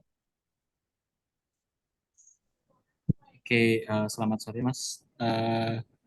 Terima kasih atas materinya. Kebetulan saya juga akan melaksanakan ujian proposal ya, masih proposal sih, ujian tesis. Ini lebih ke apa ya, pertanyaan yang sebenarnya nggak terlalu penting, cuman eh, aku ini curious saja. Kalau misalkan kita mau presentasi itu, menurut Mas itu lebih baik eh, present apa? Lebih kalau kita presentasi kan kita pakai slideshow gitu kan, PowerPoint.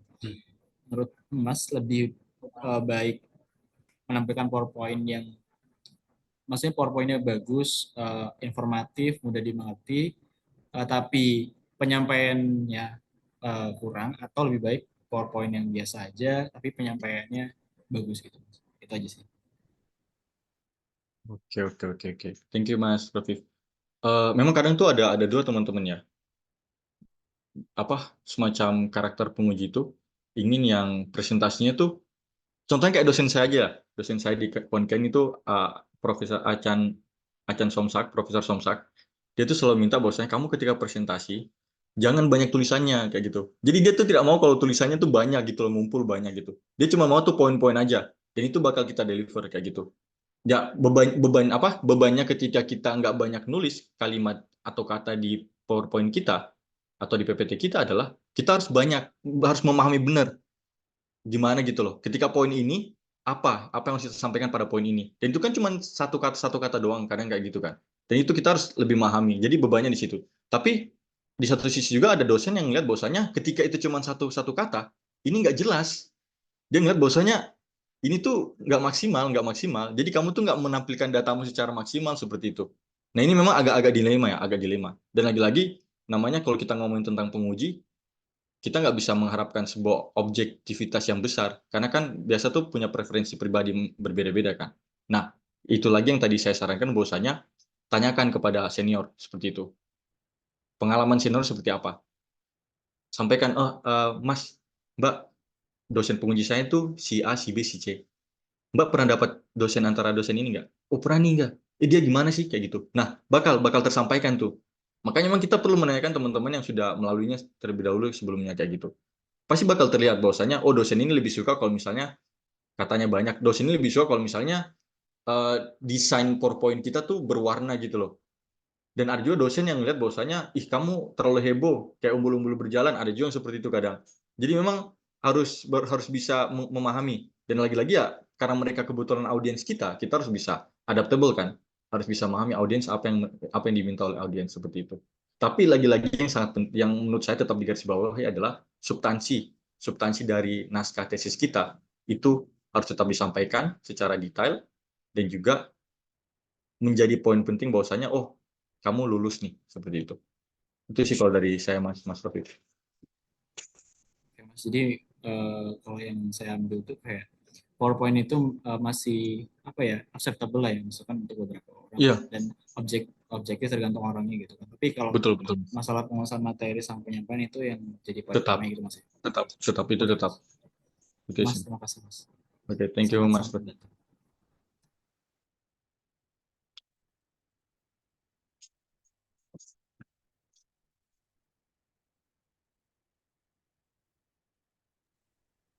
Baik, terima kasih untuk jawabannya Mas Angga. Selanjutnya ada Mas Subhan yang ingin bertanya. Kepada Mas Subhan dipersilakan.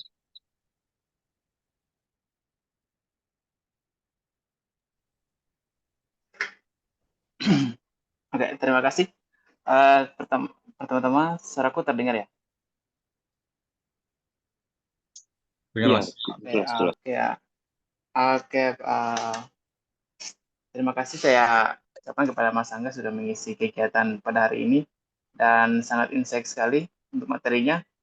Banyak hal yang baru aku dengar juga, termasuk beberapa strategi dan trik ya, seperti itu.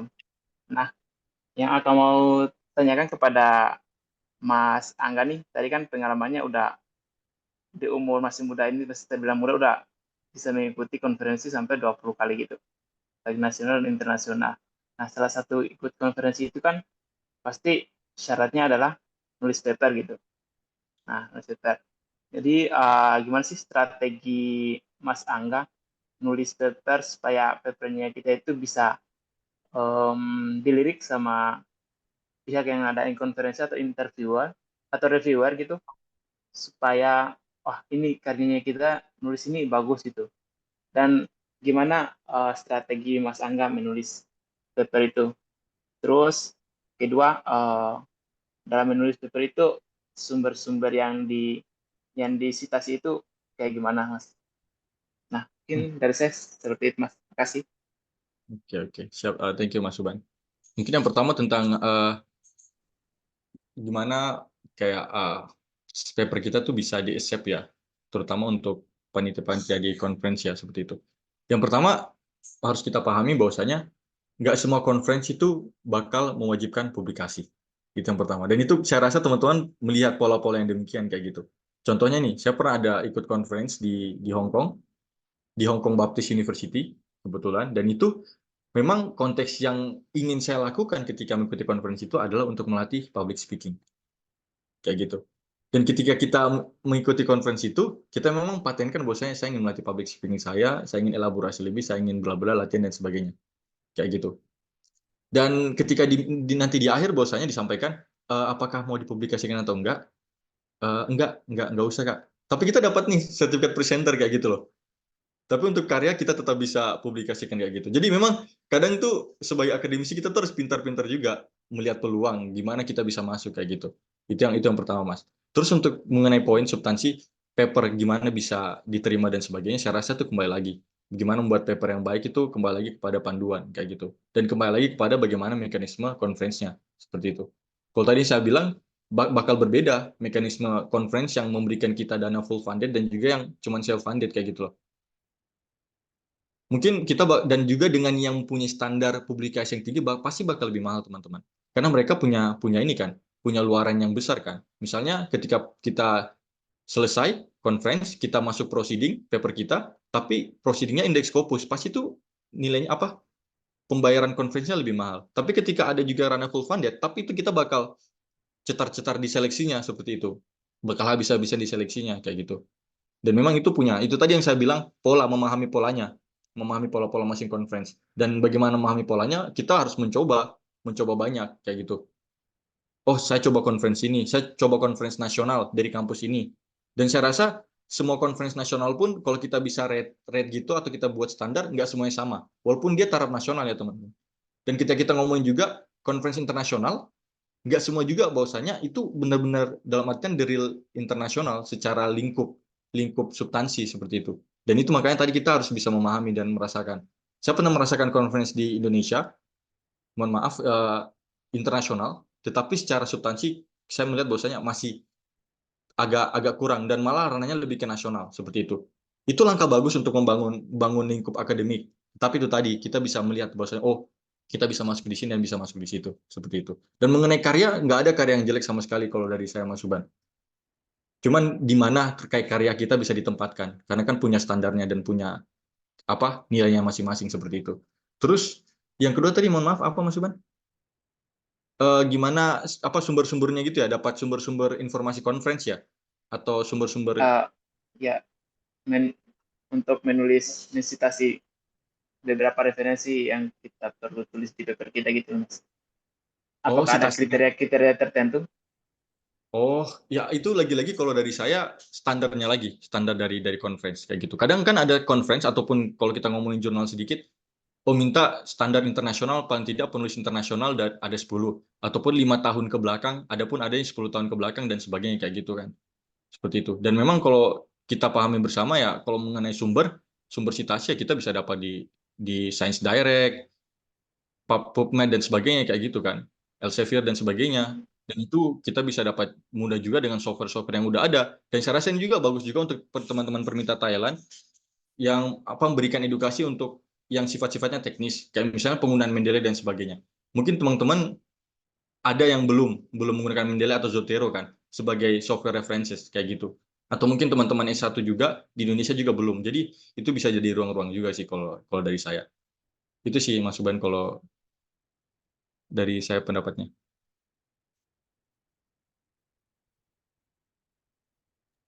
Baik, terima kasih Mas Angga, sangat menjawab. Baik, terima kasih Mas Subhan atas pertanyaan. Selanjutnya ada Mbak Dini Andriani. Waktu dan tempat dipersilakan.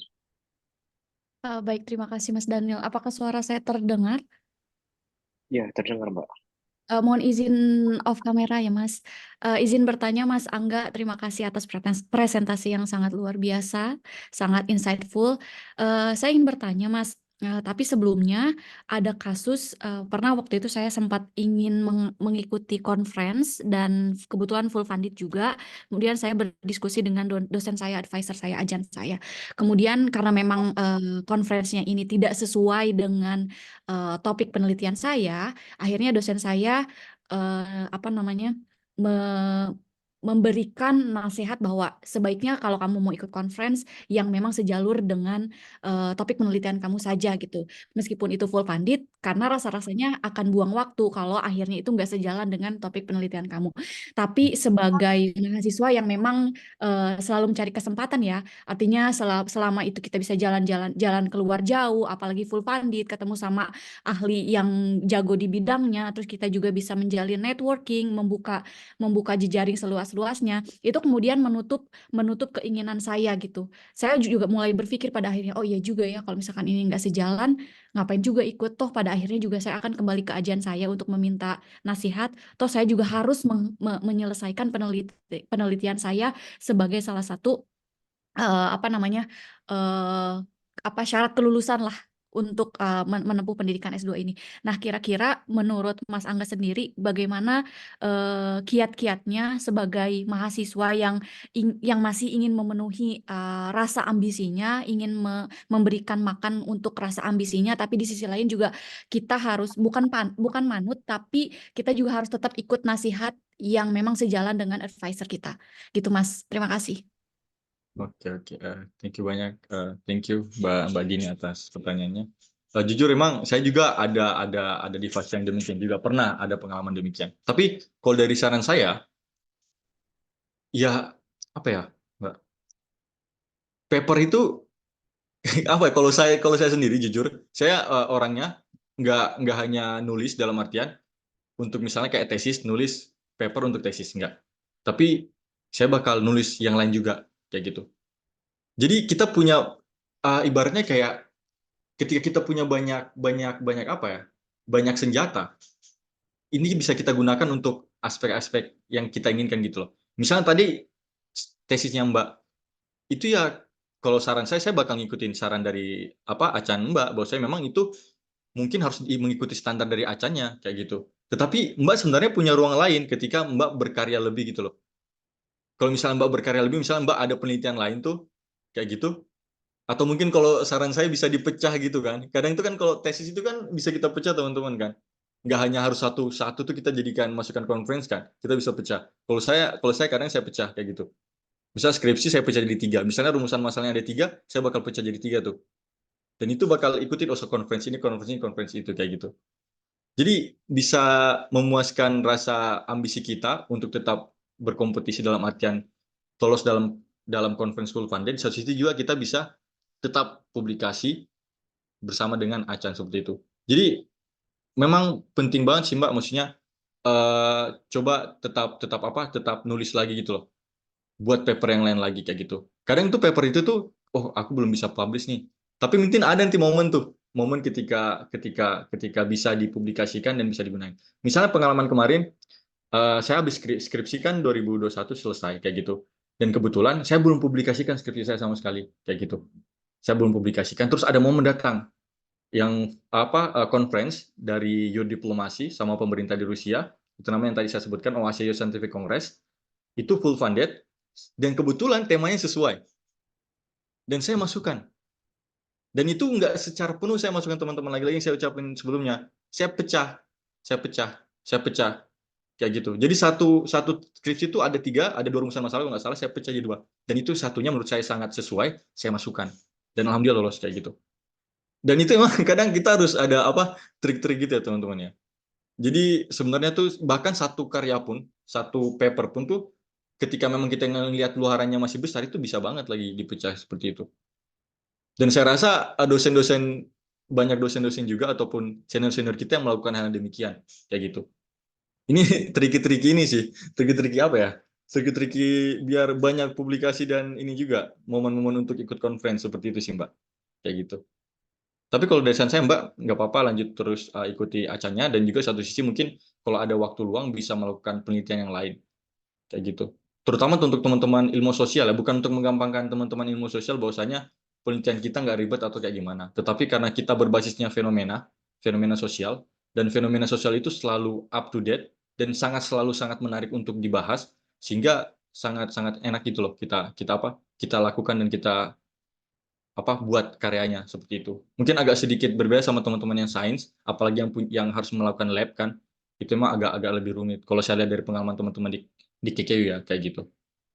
Itu sih kalau dari saya Mbak. Oke, terima kasih banyak Mas Angga. Baik, terima kasih Mbak Dini atas pertanyaannya. Oke, berakhirlah sharing session kita dan sesi tanya jawab, dan terima kasih terhadap Oh, Mas maaf, Angga atas Mas. silakan Mas. Ini kayaknya ada yang nanya secara di direct message deh. Oh, ini ada ada yang ya? nanya dari Mbak Gia Derari. Dia nanya tentang bagaimana Kak Angga bisa menemukan banyak link conference. Terima kasih. Banyak banget teman-teman, bisa di publikasi ilmiah di Instagram tuh banyak banget. Kalau ranah internasional banyak di Twitter sebenarnya, kayak gitu. Apalagi biasa tuh yang memberikan dana untuk travelnya gitu loh, travel expensesnya gitu. Biasa banyak di situ. Jadi Twitter, LinkedIn itu manfaatkan banget teman-teman yang sosial media seperti itu. Dan lagi-lagi ya biar kita banyak informasi, networking. Jangan malu-malu untuk membangun networking. Bukan hanya dalam skala teman-teman Indonesia, tapi teman-teman luar juga. Kadang-kadang mereka tuh sangat baik untuk share gitu loh. Ketika ada conference yang memang agak tertutup, nggak mereka publish, mereka bakal hanya informasikan kepada teman-teman yang dia tahu. Itu banyaknya seperti itu. Jadi ya itu tadi, bangun networking juga. Itu sih kalau dari saya. Baik, terima kasih Mas Angga atas jawabannya yang luar biasa dan presentasi yang luar biasa. Sebelum saya tutup, izinkan saya membacakan kesimpulan dari presentasi Mas Angga hari ini. Tips sukses dan dalam konferensi ilmiah. Yang pertama itu penting untuk memahami persyaratan dan mekanismenya, dan juga penting untuk belajar dari pengalaman orang lain. Argumen, referensi, dan kutipan untuk hal-hal sulit penting dicantumkan dan dipaparkan dalam presentasi. Praktis make perfect, lebih banyak latihan membuat presentasi kita lebih sempurna, dan minta masukan dari teman kita ataupun rekaman apabila teman kita tidak bisa. Juga kita perlu mengantisipasi pertanyaan-pertanyaan yang akan diajukan dan pilih konferensi yang tepat seperti biaya dan publikasi di Skopas ataupun Sinta. Dan tentu yang terakhir yaitu paper penelitian kita perlu yang berkualitas dan sesuai dengan substansi konferensi. Dan terakhir, kepada Mas Angga, sebagai ucapan terima kasih yang luar biasa dan banyak dari teman-teman Permita, izinkan kami memberikan sertifikat yang akan diserahkan oleh Saudara Takuela. Waktu dan tempat disiapkan Mbak Ella. Mas Angga, terima kasih banyak ya atas materinya yang sangat berharga. Tips-tipsnya semoga bisa kita terapkan dan menambah kepercayaan diri kita dan kelancaran dalam ujian tesis maupun konferensi ilmiah. Terima kasih Mas Angga. Saya dan sukses selalu ya. Nah, thank you Mbak. Thank you teman-teman Permita Thailand. Terima kasih Mas Angga. Kopun Cup. Udah lama saya nggak bilang Kopun Cup nih. Aduh. Udah berapa lama Mas Angga di Indo, Mas? Ini baru balik kemarin Desember akhir sih. Jadi baru sekitar 2 bulan sih. Wow, Iya. langsung udah kerja ya. Luar biasa. Iya. Baik, demikianlah rangkaian acara yang sangat berharga bagi kita semua. Sebelum kita mengakhiri acara hari ini, saya ingin menyampaikan beberapa pengumuman yang penting dan ucapan terima kasih. Pertama-tama terkait pengumuman pemenang. Partisipan teraktif kami akan mengumumkannya melalui grup WhatsApp dan juga akan menghubungi pemenang dan menyerahkan hadiahnya. Silakan siap-siap untuk alamat rumahnya ya. Dan sebelum kita akhiri acara kita hari ini, sebaiknya kita tutup dengan doa agar ilmu yang kita terima hari ini bisa kita terapkan Dan kita berdoa sesuai kepercayaan masing-masing. Berdoa dimulai.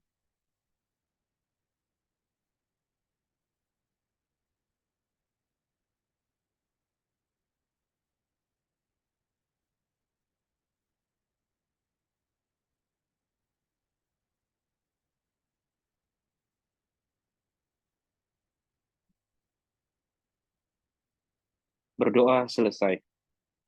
Baik, terima kasih kepada semua peserta, narasumber, dan panitia, dan semua pihak yang telah berkontribusi dalam kesuksesan acara ini. Tanpa kerjasama dan dukungan dari semua pihak, acara ini tidak mungkin terjadi. Semoga ilmu yang telah dibagikan hari ini menjadi bekal yang berharga dan di perjalanan kita ke depan. Saya Daniel, mohon pamit undur. Terima kasih atas perhatian dan partisipasinya. Selamat sore.